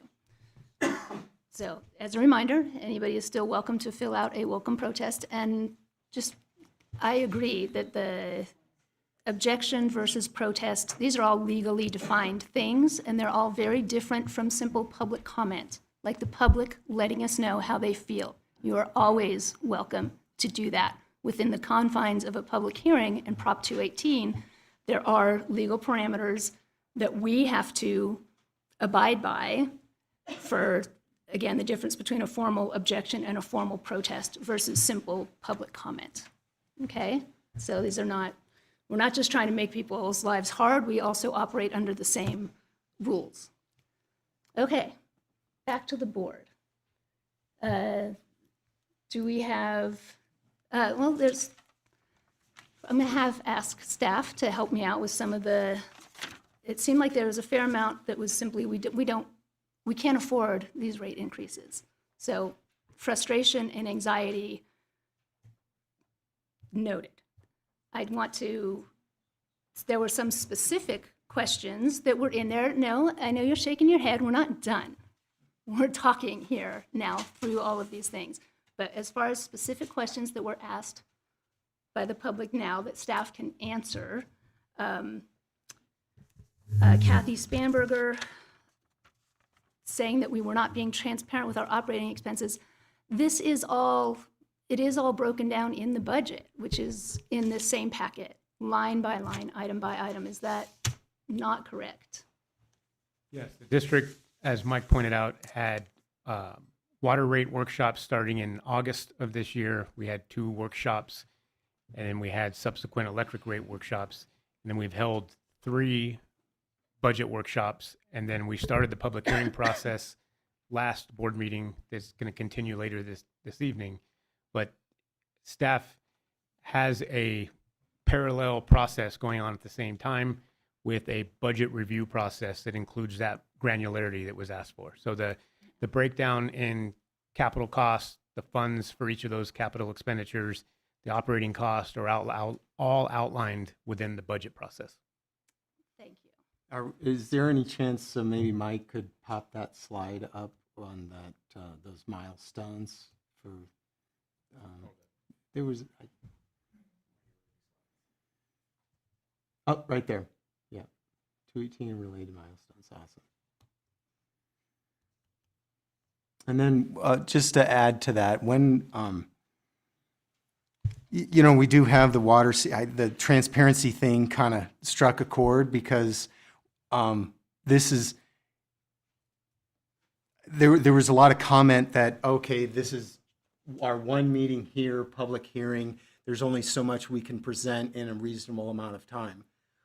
As General Manager Wright mentioned and staff has mentioned, we started the first water rate workshop back in August.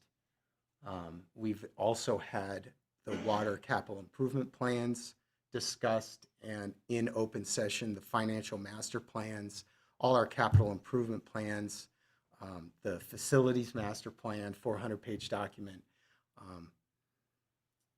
It may appear not very transparent in terms of, here's a bar graph saying X number, but that number was represented by months of meetings, years of discussion, developing these capital improvement plans. So that, a lot of work has gone on in the public stage here that is not all shown in one evening. So I just want to be really clear with that, that there's one number up there, but that represents an enormous amount of work by this district, not in one evening and showing in that one number tonight, but it's over time.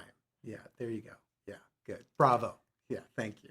And I do know for that the it's- peanut gallery out Yeah, there. it is. Really appreciate it. And it is on the website right now. Like Yeah. this meeting is followed by a budget public hearing, and that whole budget is right now online, including, we describe what each of those things is, like what falls under labor category, like what do all those costs include, what falls under the category of general manager. It lists it out. So the numbers are there, and what they are referring to is explained. So it's there. So that's, I do feel like we are, and we, again, we talk about this every 2 weeks, twice a month. So you're always, always, always welcome to come to those meetings and see where those numbers are coming from. They're real numbers. They do exist and they are available to you. So that was that one. I believe we had a slide that showed, it didn't show an actual bill, but it had the numbers. This is what your current base charge is. This is what your, there it is, that's the one. So currently, 2025, our base charge is $103.03. Next year, your base charge will be $108.50. The year following that, your base charge will be $115.55. So beyond that, it changes from customer to customer, depending on how much water you use and what pump zone you are in. And that is, again, the least part of your bill. It's the smallest part. And we had a lot, when I read the protests, talking about, I wish that we could be more clear, like help conserving water does not save you very much, ultimately. And I just want to, again, point out that we are extremely constricted on how we are allowed to set rates. We cannot base rates on conservation. We can only base rates on cost of service. That's just the law in the state of California. We're not allowed to design rates to encourage anybody to conserve water. We do encourage you to conserve water. We really want that to happen. We can't do it through our rate structure. It can only be based on how much it costs us to bring the water to you. That's it.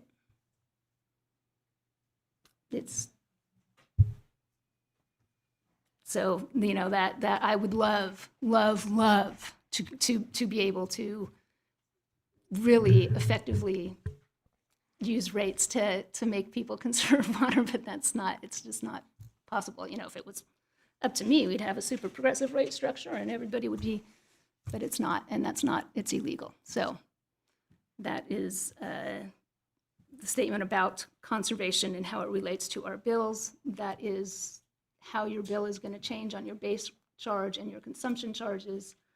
And that was, I believe, also Kathy's question. So where's the breakdown? Will they keep getting higher? That's a question for the future.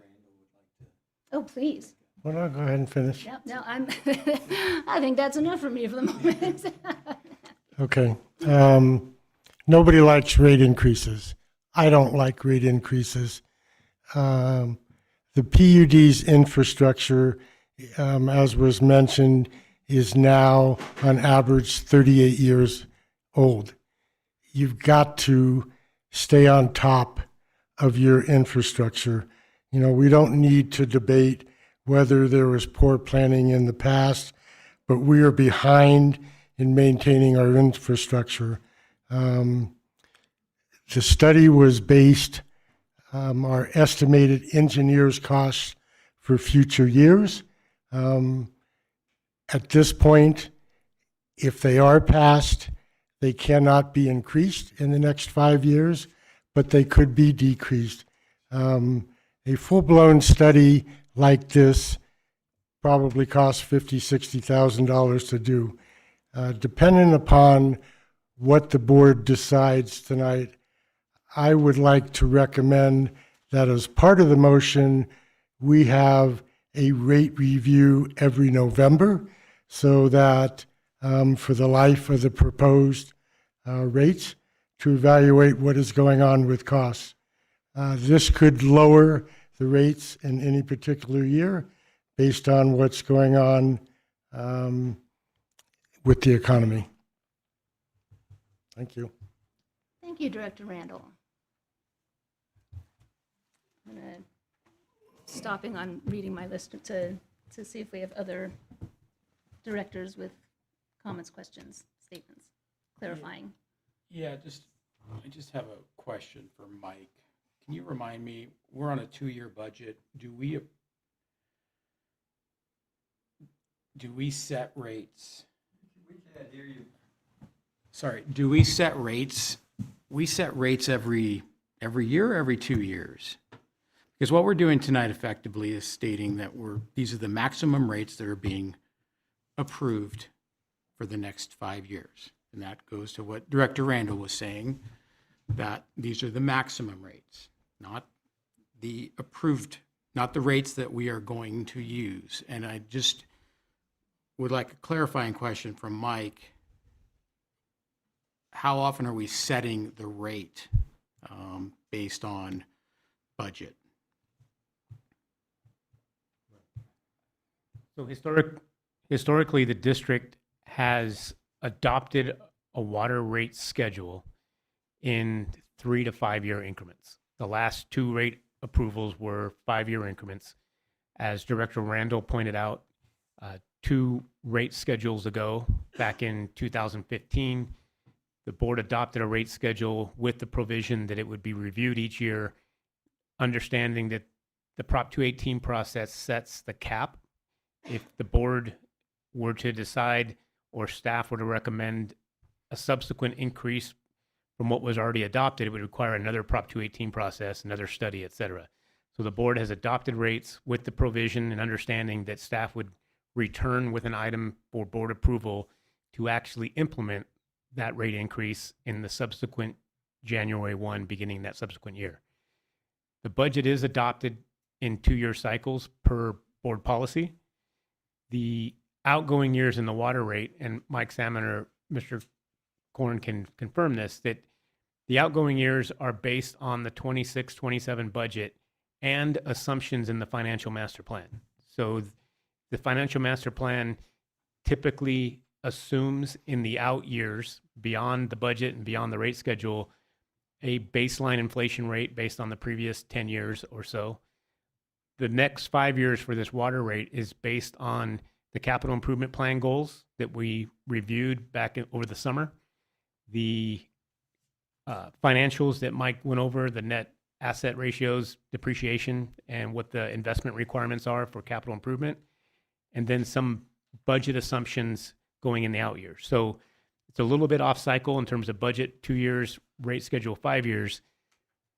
On the electric side, we typically do a 2-year rate because rates on the electric side are more volatile because we are purchasing energy. On the water side, we're not purchasing water, we're pumping it and maintaining a system. So there's a little bit more stability in terms of the actual cost of water. What isn't known in the out years is the actual cost of these capital projects. So that was a long answer, but we do 5-year cycles because there's more stability. But it's based on the current proposed budget and financial forecast in the 10-year financial master plan. So, just to clarify, that we're approving a 5-year cap, maximum cap. We approve 2-year budgets, and we have a process to review rates annually. Correct. And the board, at its discretion, can adjust rates down from the cap if needed or if presented by staff. Perhaps costs go down. Probably never going to happen, but We're open to it. we're open to it. We're open to that. So I wanted to bring that into this discussion because I think it's important. I've heard we got away with it. I don't appreciate that comment. I'm sorry to say it that way, but we are a public agency. We follow the law. The schedule that was up there has shown that there were multiple meetings where we reviewed this. That didn't even include the budget, as Jeff alluded to, the financial master plan that we reviewed in a public meeting, the water capital plan that we reviewed in a public meeting. So transparency, got away with it. I really feel like,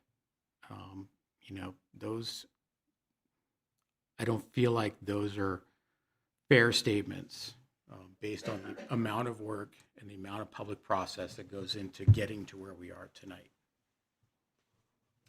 Thank you, Director Laliotis.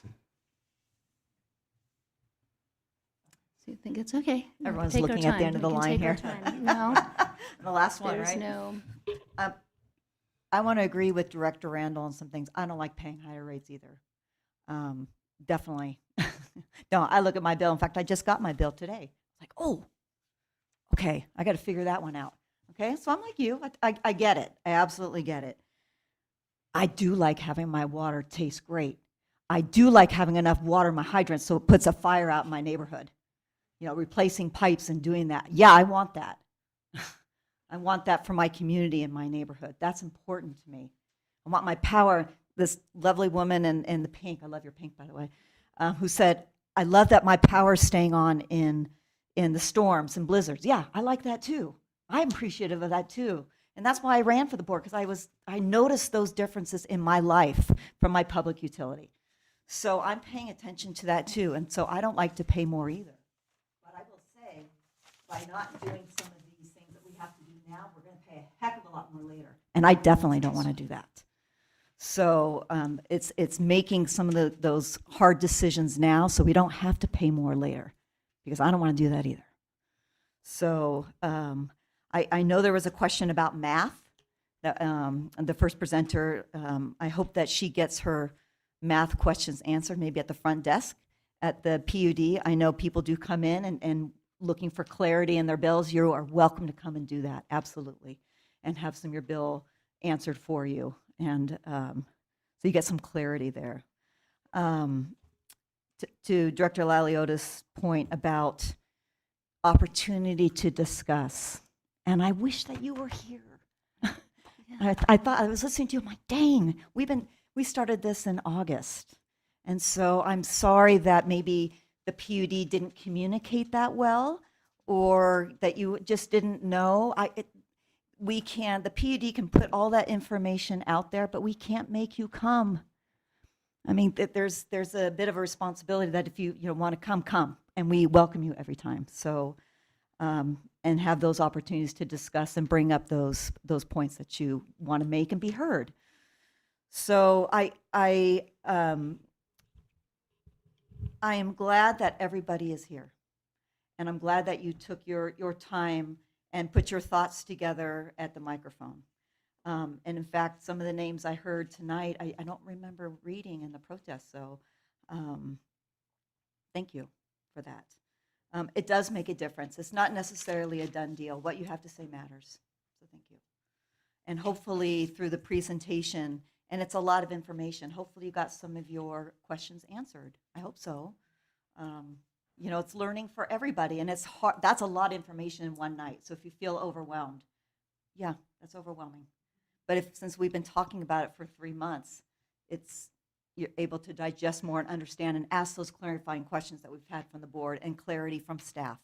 So it presents it more in a digestible manner. So, but again, having clean water, having accessible water, having it at my hose, drinkable and yummy out of my hose even, is great. So, and I do like that, and the level of water service is important to me as a director here on the board.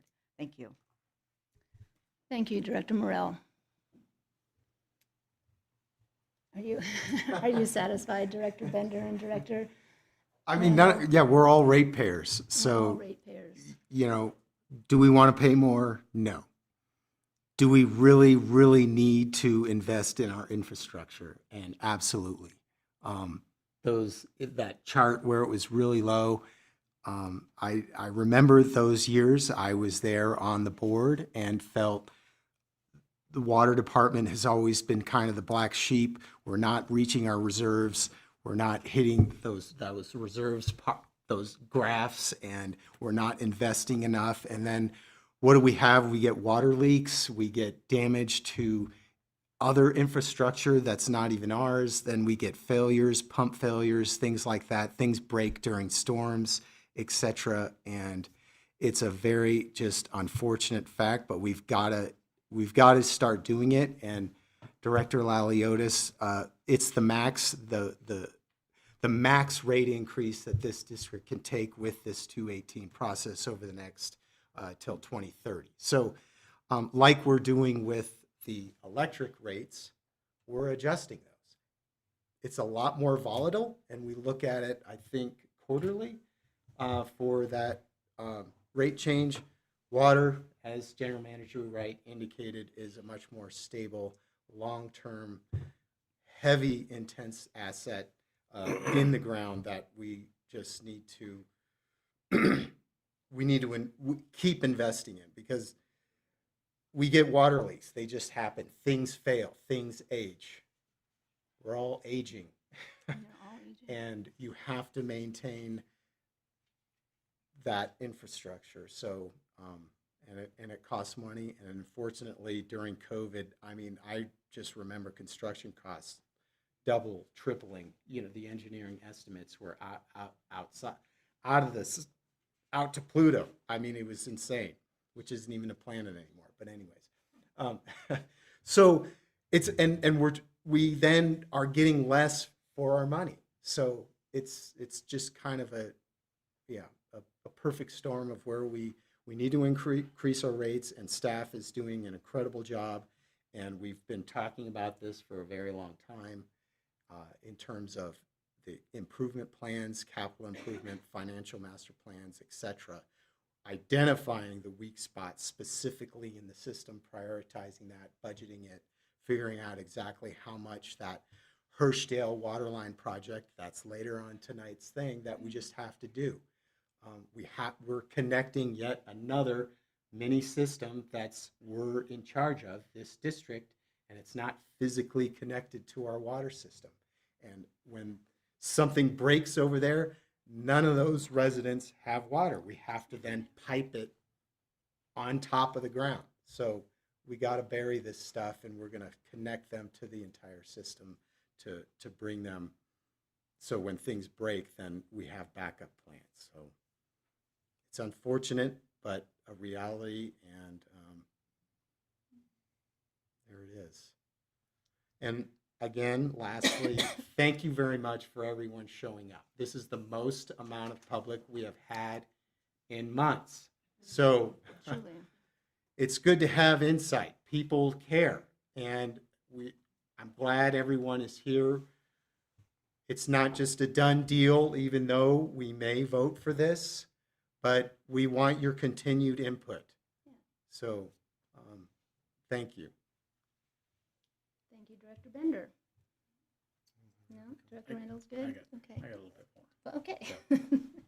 Apologize. That's okay. Thank you, Jeff, for pointing out. Thank you for everyone showing up tonight.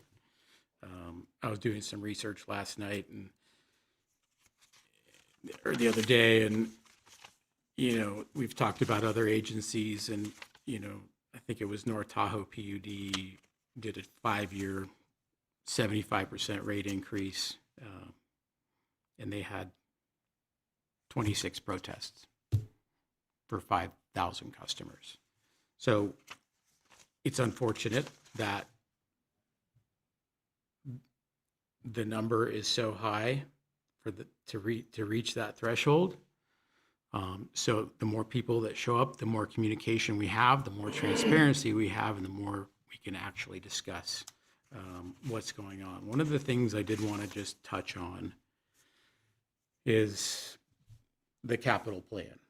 We've talked about infrastructure. I get it. Director Morrell pointed out it's going to cost more later, 100%. We've been kicking the can down the road for quite some time. We started to correct that in the last 5-year process, and we're continuing to correct it in this next 5-year process. My opinion, and I've been operating a water utility for close to 30 years, it's not enough. But there is a line that we have to walk that's affordability.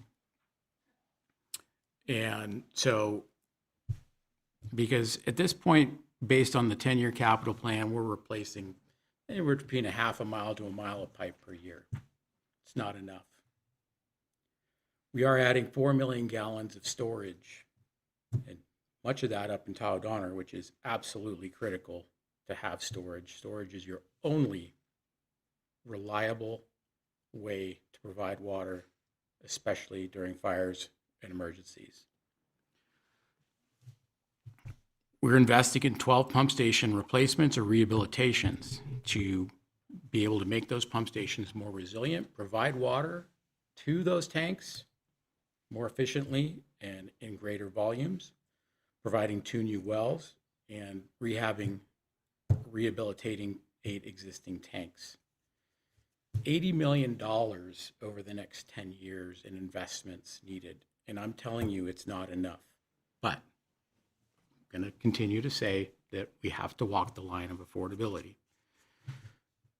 Resiliency of the water system has become more and more and more important. We haven't once talked about fire tonight. I was going to get there. I think I mentioned that. Well, that was my closing. And Okay. these water systems, Tahoe Donner, Sierra Meadows, designed in the 60s and 70s, far under designed for today's needs. You cannot design a water system to protect against a wildfire, but you can improve your water system and improve the resiliency of your water system and improve the ability to provide fire protection in the event of a catastrophic wildfire. And that is exactly what we're trying to do with our system. We have the greatest water quality in the world. We have a staff of certified professional operators who provide safe drinking water to you every day. And we are fortunate in that regard. All of these replacements, all of this infrastructure investment enhances our ability and the system resiliency to assist in fire protection. It'll never be enough because you can never plan for a wildfire. You can never plan where a wildfire is going to strike. You can never plan what area is going to be affected by a wildfire, but we can be better prepared. We can always be better prepared. So all of these investments in that 10-year capital plan all improve our system resiliency and our ability to fight fires. And that's extremely important in this day and age. It's a lot of money, and unfortunately it falls on the backs of our ratepayers. We don't get property tax. That's been talked about tonight. I'll give you an example. Tahoe City PUD investing $7 million from property tax in their capital plan in 2026. That's nearly our entire annual capital budget for water. Off of property tax, not rates. People don't even know they're paying that because it's an ad valorem tax. It comes off of when they pay the county their tax bill, and it's not rates. it's property tax. Tahoe City PUD gets a chunk of that property tax. And they're investing $7 million of that money in infrastructure. We don't have that ability. Unfortunately, that has to come on the backs of our ratepayers. North Tahoe PUD, same thing, $2 to $3 million investment from property tax in their water infrastructure. Those are real dollars. That's a real value that we don't see in this district. And I wish it was different, but it's not. But we have the same problems. We have the same needs. We have the same infrastructure. We have to invest. We have to keep up. Can't keep kicking the can down the road. So I really feel strongly that we're not performing, we're underperforming in that regard. But I also respect the fact that we need to be realistic about what the affordability and also, you know, at the end of the day, how much work can we actually do every year? That's another thing to consider. But we have a solid capital plan. We're investing in our infrastructure. We're investing in providing a more resilient system, better fire protection. And that's the goal. And that's our fiscal responsibility at the end of the day. And that's why we have to make some of these tough decisions. Thank you, Director Laliotis. I 100% agree with Director Laliotis. We do have a responsibility to keep the rates affordable. We also have a responsibility to keep this community safe. We have a responsibility to keep our infrastructure functional. We have a this is a different world than it was when I moved here 30 years ago and we had 5,000 residents. Yeah, everything is more expensive. I think we do an amazing job with the money that we have. We are incredibly efficient. We are incredibly careful. We are extremely prudent. We talk it through. We are not frivolous with the money that we collect from you. And you can go through that budget line by line, and I welcome that. But we have to take care of our water. It's foundational. It is the most important thing in your life every single day. You can't literally survive without it for more than 72 hours. We take that very, very seriously. Okay, I think everything has been said. Everything's off of everybody's chests. I'm going to now close the public meeting. Yes, Council Gross. I was just going to, one last call for One protest. last, thank you. Yes, he is correct. One last call for any protests that somebody wants to file. Okay.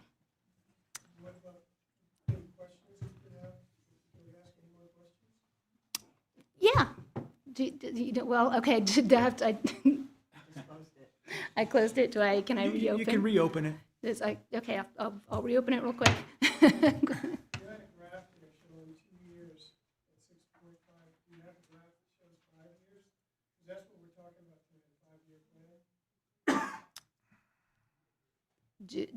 Mr. Salmon, we are talking, yes, this was 5 years, and I think I'm in my head, the electric rates and the water rates are overlapping. So the chart showed 2 years, 2026 and 27.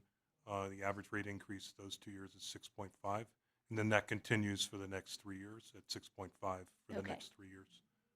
It was not in the chart. Thereafter, in the cost of service rate study for the next 5 years, it does taper to 3.5% each year, and we still are able to build back up our reserves. That is pretty far out. Don't like to look too far out, but it does appear that we'll be able to taper down the rate increase after these first 5 years, and that includes an inflation factor of 4% each year. Thank you. So the answer is no, the chart wasn't there.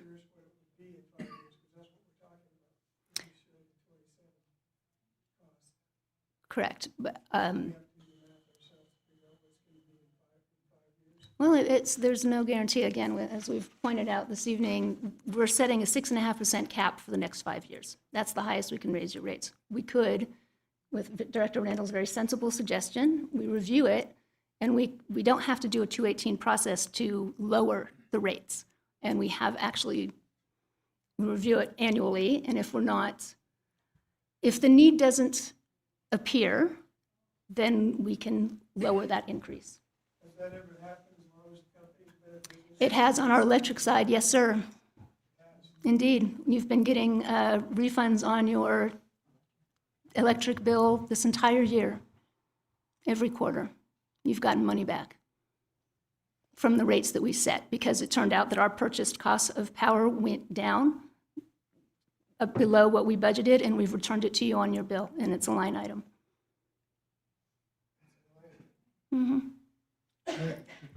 So I would like to point out that in the full copy of the water rate study conducted by HDR, Sean Korn and his team, that's available on our website and was presented in previous workshops, there is a graphic that shows the base charge and commodity charge out to 2030. Okay. And so if there's, for example, don't have it, I can't present it up here, but going to our website, in 2030, that base rate for residential 3/4 inch meter is $139. So we showed tonight 26, 27, $108, $115. That base rate goes out to $139 in year 2030. Okay, so the fifth year. So that's your base charge.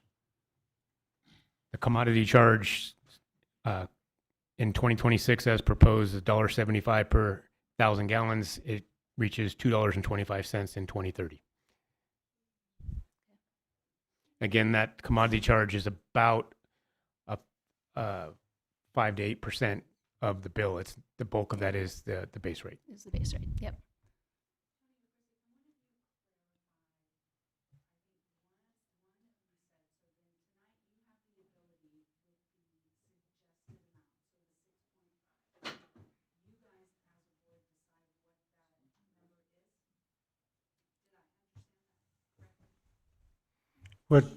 What I was saying is that each year in November, the district has the ability to adjust the rate. The rate at this point, if it's passed by this board, is a maximum of 6.5%. But say we go into next November, economy's doing, everything's doing what it's doing, we could adjust that rate down, but it cannot be adjusted up.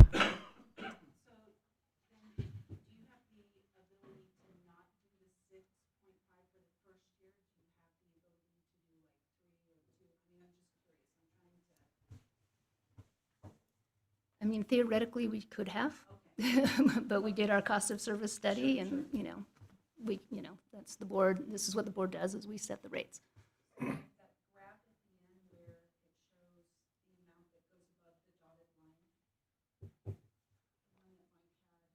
So once we hit our reserve goals, we can adjust the rates down. Yeah, absolutely.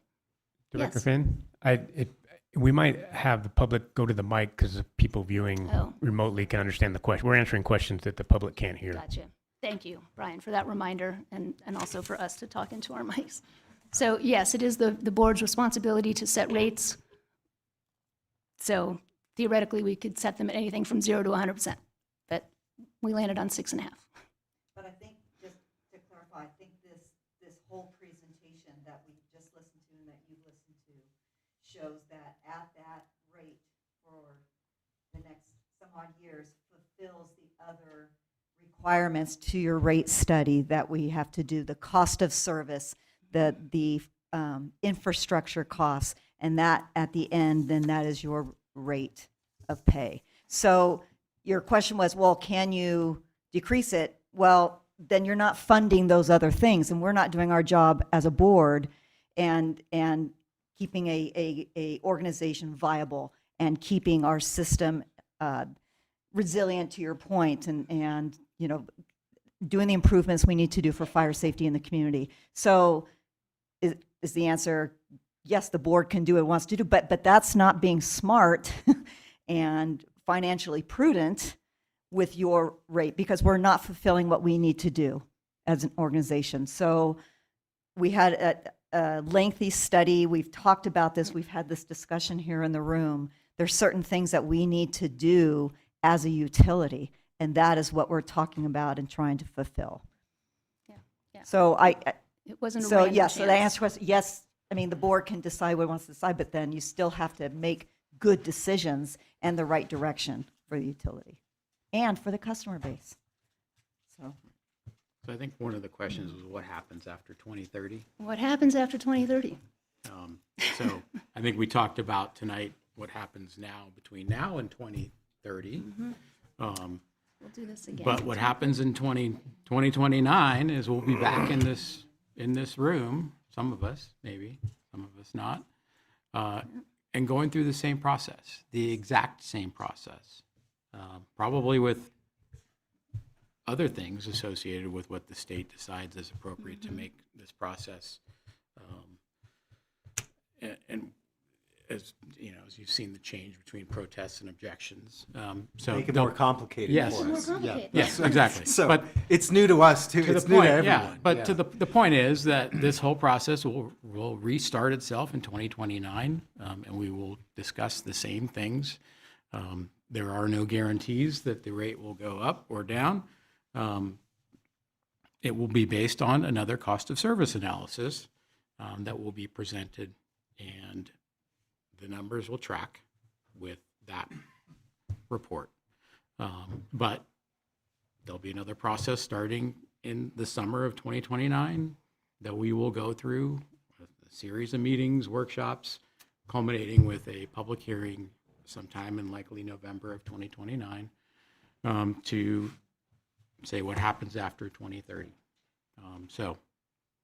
Just want to clarify and make sure people understand that this is an ongoing process, in addition to what we've committed to, which is annual rate reviews. Very sensible. So I would like to disagree with Director Morell's comment.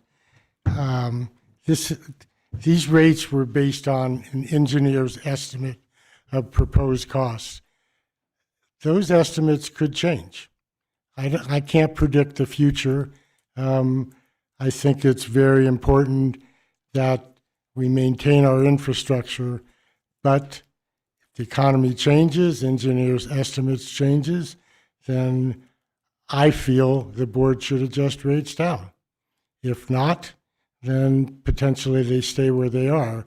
But I think the important thing is they cannot go up, but they can go down based on an engineer's estimate that may come about next November, September, whatever.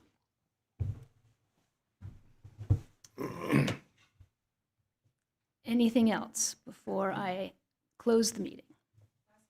Last comments?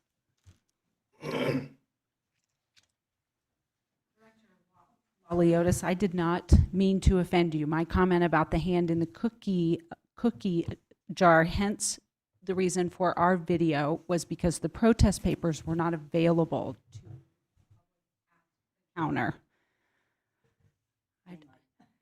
And I'm not sure that that allows an access to public process for folks who are coming in.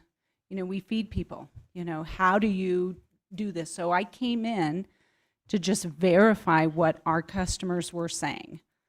And somebody had brought in the challenge one, which was literally to preserve a legal challenge, if I am correct. But the protest letter was not available. So it's not a personal attack. It just didn't seem like it was easy for folks to come in and fill that out.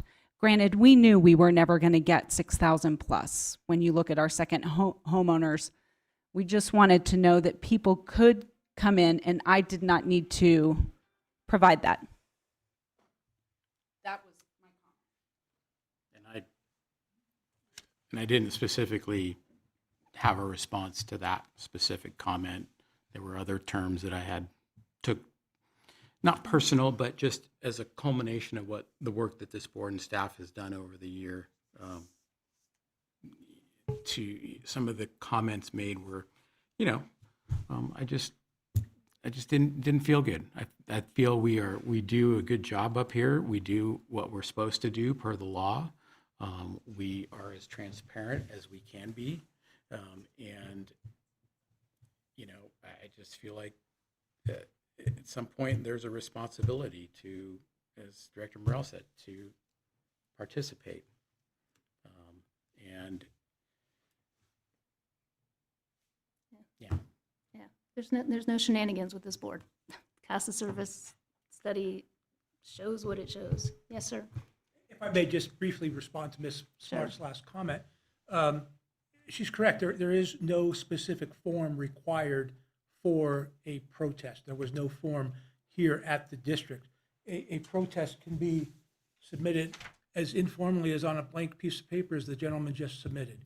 So the intent is to make the protest process as easy as possible. The objection process requires a little bit more formality because of the limitations it places on one's ability to challenge in a legal lawsuit after the fact that is based on the specific objection stated and the law stated. So we need to require a more specific form and more specific content in the objection, whereas the protest, we just need to have the address, the fact that you're submitting a protest, and a signature. So anyway, it was intentional not to require a form. The intent was to make it easier. If that wasn't the result, maybe we'll learn something from that, but the intent was to make it easier and more accessible. It's basically the same as a public comment, which anyone can give at any time. Sure. I wanted it partially based on my comment, but also the gentleman in the black sweatshirt. Could you advise us how often you review your operating expenses and efficiency levels to reduce your costs? We look at our operating every meeting we talk about it. Brian? Staff presents to the board in public open session at the year-end financial review for the previous budget year, and then a mid-year budget review so that the board is aware of where we're at financially.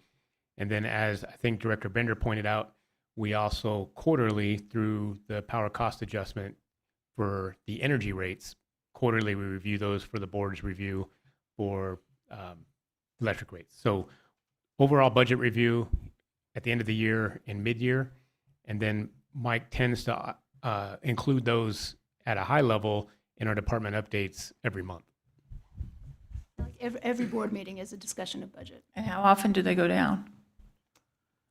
Your operating expenses? Very rarely. How often? Yeah, Okay, thank you. Lowest common bidder. Yeah, just quickly, it was my understanding that there was a 2-month study to get the water rates to what we're at right now. That's, in 2 months, they figured out that this was going to be our rate increase for the next 5 years. That's the amount of time that the cost of service study, 2, 3, I was going to say, I think September the study was 20th. longer than that. September Mr. Korn's 20th? indicating about 4 months. Okay, thank you, Mr. Korn. We have an engagement letter usually in April of the preceding year, and that process takes 4 months over the summer, and then we begin the rate review process with the board and the public in August. So it's about 4 months in prep, and then another 3 to 4 months in review. On that, didn't it show up there that it started on September 20th? That was our first public meeting discussing water rates. Okay, So that wasn't the time he was putting into the study itself. August 20th, 2025 was the first workshop on the rate study. The rate Okay. study was started before that. Yeah. Correct. And this was the first public presentation of that. And we began public communication on 2 campaigns, communication campaigns, Money at Work. So the projects we're currently working on under the current rate structure, and notice to the public that we were beginning and anticipating a water rate study. Those notifications went out back in probably May of this year to kind of inform the public that we would be going through a rate development in the coming months. Thank you. Any more questions, comments? President Finn, can I add something? Yes, you I just can. want to also add that we responded to every invalid protest that we received via email, letting people know why it wasn't valid, letting them know if they wanted it to be counted, they needed to send it back with either the signature or the address. So we took that extra step on all the emails that we received. Thank you. Thank you very much. Okay, I think I'm now going to close the public hearing. And to the board, we have an action in front of us. I'm ready to make a motion, but I have a question on, there are a number, the A through D, or really B through D. Is this one motion, or should this be individual items? It could be either, just as long as the record is clear, but I would recommend separate actions on each of those items, just so we create a very clear record. Okay, that's fine. I had a feeling you're probably going to say that. I'm going to move to accept and direct staff to file the TDPUD 2025 water rate study. I'll second that. All in favor, say aye. Aye. Aye. All opposed? Hearing none, the motion passes. So B is in the books. I think, do we have to, we did conduct that hearing. Do I have to? Okay, good. That's done. So A and B are both in the books. Do I hear a motion? I'll move item C to adopt resolution 2025-32, responding to timely filed written objections to the proposed increase in water rates pursuant to the requirements of AB 2257 and making determinations required by AB 2257. I have a question on that. My comment of reviewing the rates every year, does that need to be part of that resolution, or is that a separate motion, or is that part of the ordinance?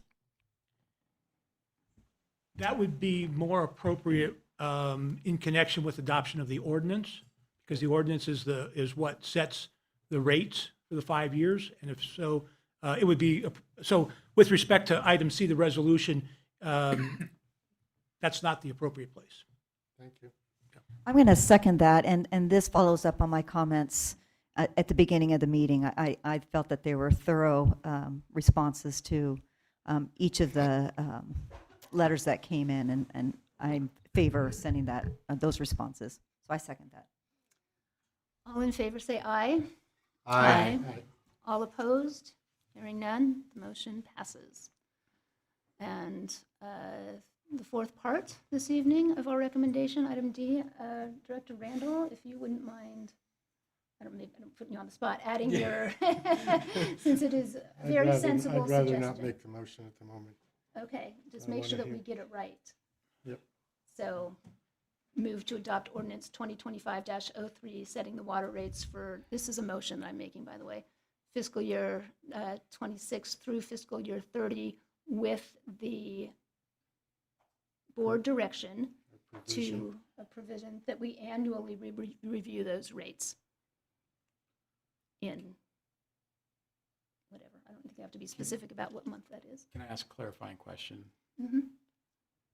Is it clear in either the ordinance that we're adopting the maximum rates for fiscal year 26 through 30, or should we add that to the resolution in some way, shape, or form? The ordinance doesn't state the maximum rates. It just states the rate schedule. So which means that is the maximum rate that could be established for those years. But if you wanted to add that, you could make an amendment to the ordinance to section 1 to state, right now it states if no protest is made pursuant to Public Utilities Code section 16078, then the terms of this ordinance shall be effective 30 days after adoption by the Board of Directors of the district. Effective December 19, 2025, the following monthly rates shall be implemented with the first bills after January 2026 as applicable, and you could add thereafter as the maximum rates. And then with regards to the annual review, we're doing that. Where is that memorialized? And we're already doing it, but I just want to make sure that either it's already set in stone somewhere in our code or whatever, or that we can put a provision in this ordinance to make sure that that's clear. So the motion that I heard was to adopt the ordinance and then to provide board direction, provide an annual review of the rates. So according to the motion, it's not added to the ordinance, but there is direction by the board to annually review the rates. Can we add it to the ordinance? We can. Let's see. We could state, we could add, It's a Word document, so we can. It's not In PDF. real time. I would like more than staff direction. I would like, this is what we are going to do. so you could add a new sentence to the end of that first paragraph or of section 1 that states that the board shall annually review and establish rates for the following year. For the study from 2026 to 2030? Yes, You're- I'm trying to say it in a compact way that still Okay, accomplishes that's fine. your objective to review and set the rates every year. Thank you. Get all that? Did we capture all of that? Did we- Don't love adjusting ordinances on the fly, but I know. we can do that. Okay. I can't repeat all of that. So, So there's a motion. Is there a second? I'll second that motion. Okay, that- can there be board discussion now that we have a motion on the table? Yes, but you may want to, the motion was to adopt the ordinance, so you might want to consider a friendly amendment to adopt the ordinance as amended according to district council's recommendation. Now we have a quick I discussion. I just, because now we have a motion on the table, I just wanted to ask a question. So part of the motivation to reword this ordinance a bit in this motion was a potential way of saving money. These annual rate reviews will incur costs, and do we know what those are? And see where I'm going? We're looking to save money, but are we incurring costs by this extra and added work? I don't know who answers that. So based on this ordinance and the board's recommendation and motion, staff does not understand, or we do not interpret this as a direction to reconduct a rate study. That would incur cost. The kind of, what we understand, the motion on the table right now is that staff would come back to the board at in Q4 of each year to present a review of the current financial status of the water utility, the impacts on rates for the subsequent year, and the board would have an opportunity to either adjust those rates or direct staff to amend budget for that following financial year. We wouldn't conduct another study. That would require far more time, and we would incur a cost there. Okay, and is that the intent of the motion then? My intent is not to do a new rate study. Okay, I just want to be clear on that. Okay. That was my understanding as well. Okay. Who made the motion? Actually, I think I Tony made it. did, I think. Yeah, I think you were No, I trying to did. double dip there. I did. No, I just noticed that myself. I made the motion on C. I didn't do. Yeah. I no, made the motion on D. I Director tried to or second it myself, President but I Finn did lost C, track. did D. So do you want to amend your motion based on what Steve said? I'm not sure that I have to. I think we already amended it. We changed the resolution. We added a line to the resolution. Ordinance. So I think the original motion was just to adopt the ordinance, not adopt the ordinance as amended. Okay. And I so, make a motion to adopt ordinance 2025-03, setting the water rates for fiscal year 26 through 30 as amended by district council. Thank you. Whew. I'll Yeah, second that. Oh, That's fine. do you have a comment? You're welcome No. to. Okay. You sure? All in favor, say aye. Aye. Aye. Aye. All opposed? Hearing none, the motion passes. Thank you. Okay. I know, I feel like we need a 5-minute break just to stretch ourselves, and then we will be back for workshop number 2, budget. Budget.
All right. Great. We are back from our break. We know how to clear out a room. Look at that. On to, item number 8, as my memory serves. Welcome back, everybody. This is our continued public hearing for the budget for fiscal years 2026 and 27, and consideration of adopting Resolution 2025-29, approving the fiscal year 26-27 budget. So we're going to continue the hearing, and then we shall consider adopting this resolution. Now, everybody just, yeah, Brian. Thank you, President Finn and members of the board. Thank you. This late evening. Thank you, Mike. I think we should officially reopen the public hearing. if Oh, you'd like. gosh, I forgot this was a public hearing, too. Okay, so this is opening agenda item number 8, which is the public hearing for budget for fiscal years 2026 and 2027. The hearing is now officially open. Thank you. All right, Mike Salmon, CFO for the district.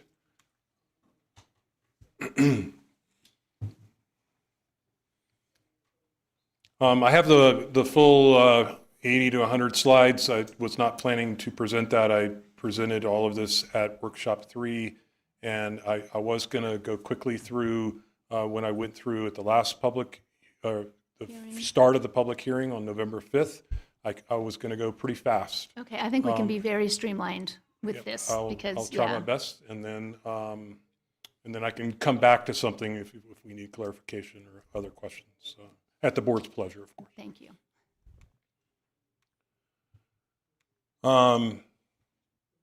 So as presented, this is we've had 3 workshops, and we had a public hearing started on November 5th. This is the continuation on November 19th. The changes since the workshop 3 was the insurance costs and adjusted reserves to balance the budget, small amount, big picture wise. This is electric utilities distribution of costs for 2026. That is the detail of the 2026 and 27 budgets. This is the sources and uses for electric utility, which includes utilizing capital reserves, which have built up due to the delay of certain capital projects in previous years that were planned that we're now getting to. This is the water one that was presented, water distribution that was presented earlier during the public hearing for water rates, as well as these 2 slides. Fiscal impact, the staff recommended adoption of Resolution 2025-29 for budget 26 and 27 as balanced budget consistent with the district's mission, values, strategic plan, goals, and objectives. And the recommendation is to conduct a public hearing, which we're doing now, on the fiscal year 26 and 27 budgets, and adopt Resolution 2025-29, approving the budget for fiscal year 26 and 27. Thank you. Thank you, Mr. Salmon. That was very streamlined. It was streamlined. I do appreciate. I promise. I delivered. You delivered. You delivered. In the streamlined mode, I'd like to make a motion to adopt Resolution 2025-29, approving the budget for fiscal year 26-27. And I just want a quick thing before we move from there. I just want to, for any public who may be watching, that we had this full workshop in much detail presented to us 2 weeks ago. We held that meeting open until tonight upon approval of the water rates, which we did approve. Therefore, this is a very streamlined presentation, but we did have full, transparent, open discussions about budget. Yes, sir. And Public assuming comments. No public comment. Public comment. Assuming no public comment after you call for it, then you could close the public hearing and then consider the motion. Okay, very good. Do we have any public comment on this item? Seeing none, I am going to officially close the hearing, and I believe we have a motion on the table. I'll second that. Very good. All in favor, say aye. Aye. Aye. Aye. All opposed? Hearing no nays, the motion passes. Thank you. Do we need, we need a, we did, no, I conducted the public hearing and I closed it. Oh, I'm sorry. So, and we did, You're right. the motion was for item B. Yes, thank you. Item number B. Sorry about that. Okay, very good. And that brings us to consent this evening. Do we have any public comment on consent? Seeing none, do we have any director's comments or questions on consent? I'm going to recuse on item number 10 for real property interest. Very good. Steve's going Because to. you have a real property interest in Gray's Crossing. Correct, thank you. Okay. Thank you, Director Bender. So no public comments. Any other director comments, questions on consent? No? Okay, I'll move the consent calendar. thank you. I'll second. All in favor, say aye. Aye. All Aye. opposed? And Bender recuses on 10. I was just going to say, Director just Bender recused for himself the on item record, number 10. the vote will be recorded as ayes, unanimous approval on items 9, 10, and 12, and 9, 11, and 12. 9, 11, and 12, thank you. And Director Bender recusing himself on item 10 with the other directors' approval. Very good. And there Thank was no you. need for him to leave the room because it was on consent, not pulled. Yeah, we didn't discuss anything. Okay. Okay, so I believe that just passed. Okay, it just passed. Okay. Great. That brings us to our action item of the evening, item number 13, which is consideration of the Hirschdale Pipeline construction contract. And we have Mr. Reed presenting. A little change of pace. Good evening, New President voice. Finn and members of the board. My name is Chad Reed, and I'm the Water Utility Director. I have the privilege to present action item number 13, which is the Hirschdale Pipeline construction contract. So before we get too far into this, I'd like to talk just for a few minutes about why are we doing this project and where does this come from, or what are the means behind it. So the very first part I'd like to highlight on this is the board goal, which is to manage for financial stability and resilience. When we went through the capital improvement plan, one of the things that was noted on several different occasions is the resiliency of the Hirschdale system is a little bit lacking just due to it only has the one well. So if anything would happen with that well, obviously we have to go down different means. So I'd like to talk about the actual contract for a second. This is a little over 3,000 linear feet of pipe that would be put in the ground. This is extremely lush forest, and it as part of the CEQA documents, it denotes it as a lush fawning area, and which made me kind of go, we need to do our best to take care of this area. However, there are two pressure reducing stations there, one flow control station, and the majority of this project will be slip lined. What is slip lining? It is when we take a larger pipe and then you put a smaller pipe inside of it. The reason we do this is so that if there's any maintenance or any sort of fixing that needs to happen as we go throughout the project or throughout the life of having this pipe there, we're able to actually remove the pipe from inside of the other and not have to reopen cut all this pristine forest. So that we're doing everything we can to minimize the impact on the site. We've been working with the property owner on not only just the easements, but making sure that we all agree on what is the best way to move forward. So I have here the alignment that we're going to be talking about, and just trying to show you where we're at. So this is Glenshire Drive, to give you a reference point. And the blue line that you're seeing here would be the alignment that we're proposing for this pipeline. One of the questions that might come up is this is not a traditional alignment. Normally you try to go as straight as you can between A and B. So as we get down into this curve right here, you actually get onto an old abandoned logging road or a previously disturbed area. For that reason, we are looking at utilizing this logging road and adding the little bit of additional linear feet, but it saves us from going through this pristine area that's right in where I'm circling at this point. And we're able to stay out of as much of the forest and minimize the amount of trees that are cut and minimize the impact that's going to happen. So back on November 5th, we received 16 bids ranging from just over $366,000 all the way up to over $1.3 million. However, we should note that 2 of the bids were considered non-responsive. That of heavy equipment didn't acknowledge addendum number 3, as well as NT Digmore, they didn't submit all the required documentation in the bid packet. With pipeline projects of this nature, generally there's some other ancillary costs that come on this. However, these have been previously approved or have been and will be previously approved.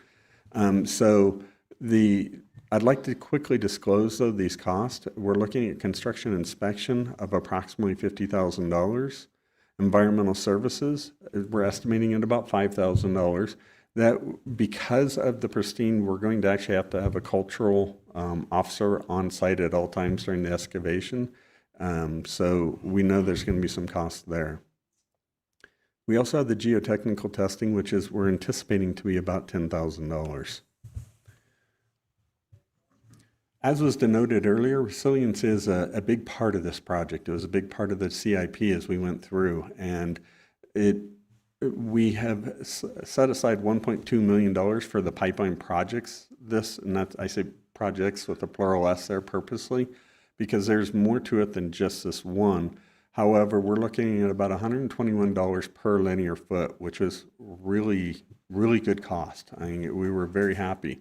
Now, this is a smaller diameter pipe, but it's a really great cost, or it was a good cost. So the physical impact for this, with the actual construction contract, is $368,000. The other costs that we just talked about with regards to the construction and inspection, the geotechnical and the environmental, is approximately $65,000 for a total of $433,000 of the available $1.22 million. As we started this year, the budget for capital improvements is approximately $8.1 million. As of the mid-year review, we've only spent $4.8 million. We're anticipating that as we finish out the 2025 year, the operating reserves will be will increase to that of $5.7 million, which means we have sufficient monies to proceed with this project.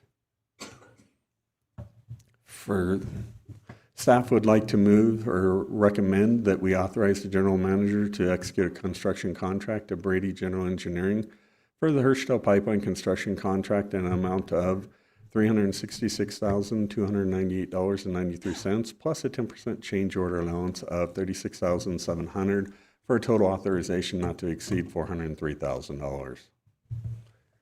Thank you. I wanted to add real quick, President Finn, a couple other benefits for this project. Well, Hirschdale is a very small system. It's, as Chad pointed out, the resiliency and redundancy of this pipeline also has some additional benefits. Hirschdale is one of the wells that requires the more extensive treatment in terms of water quality, in terms of iron and manganese and arsenic.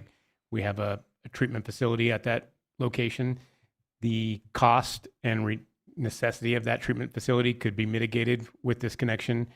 Also, that well is in its prime is a 35 to 40 gallon a minute well, and it presents some risk in terms of fire protection down in that area.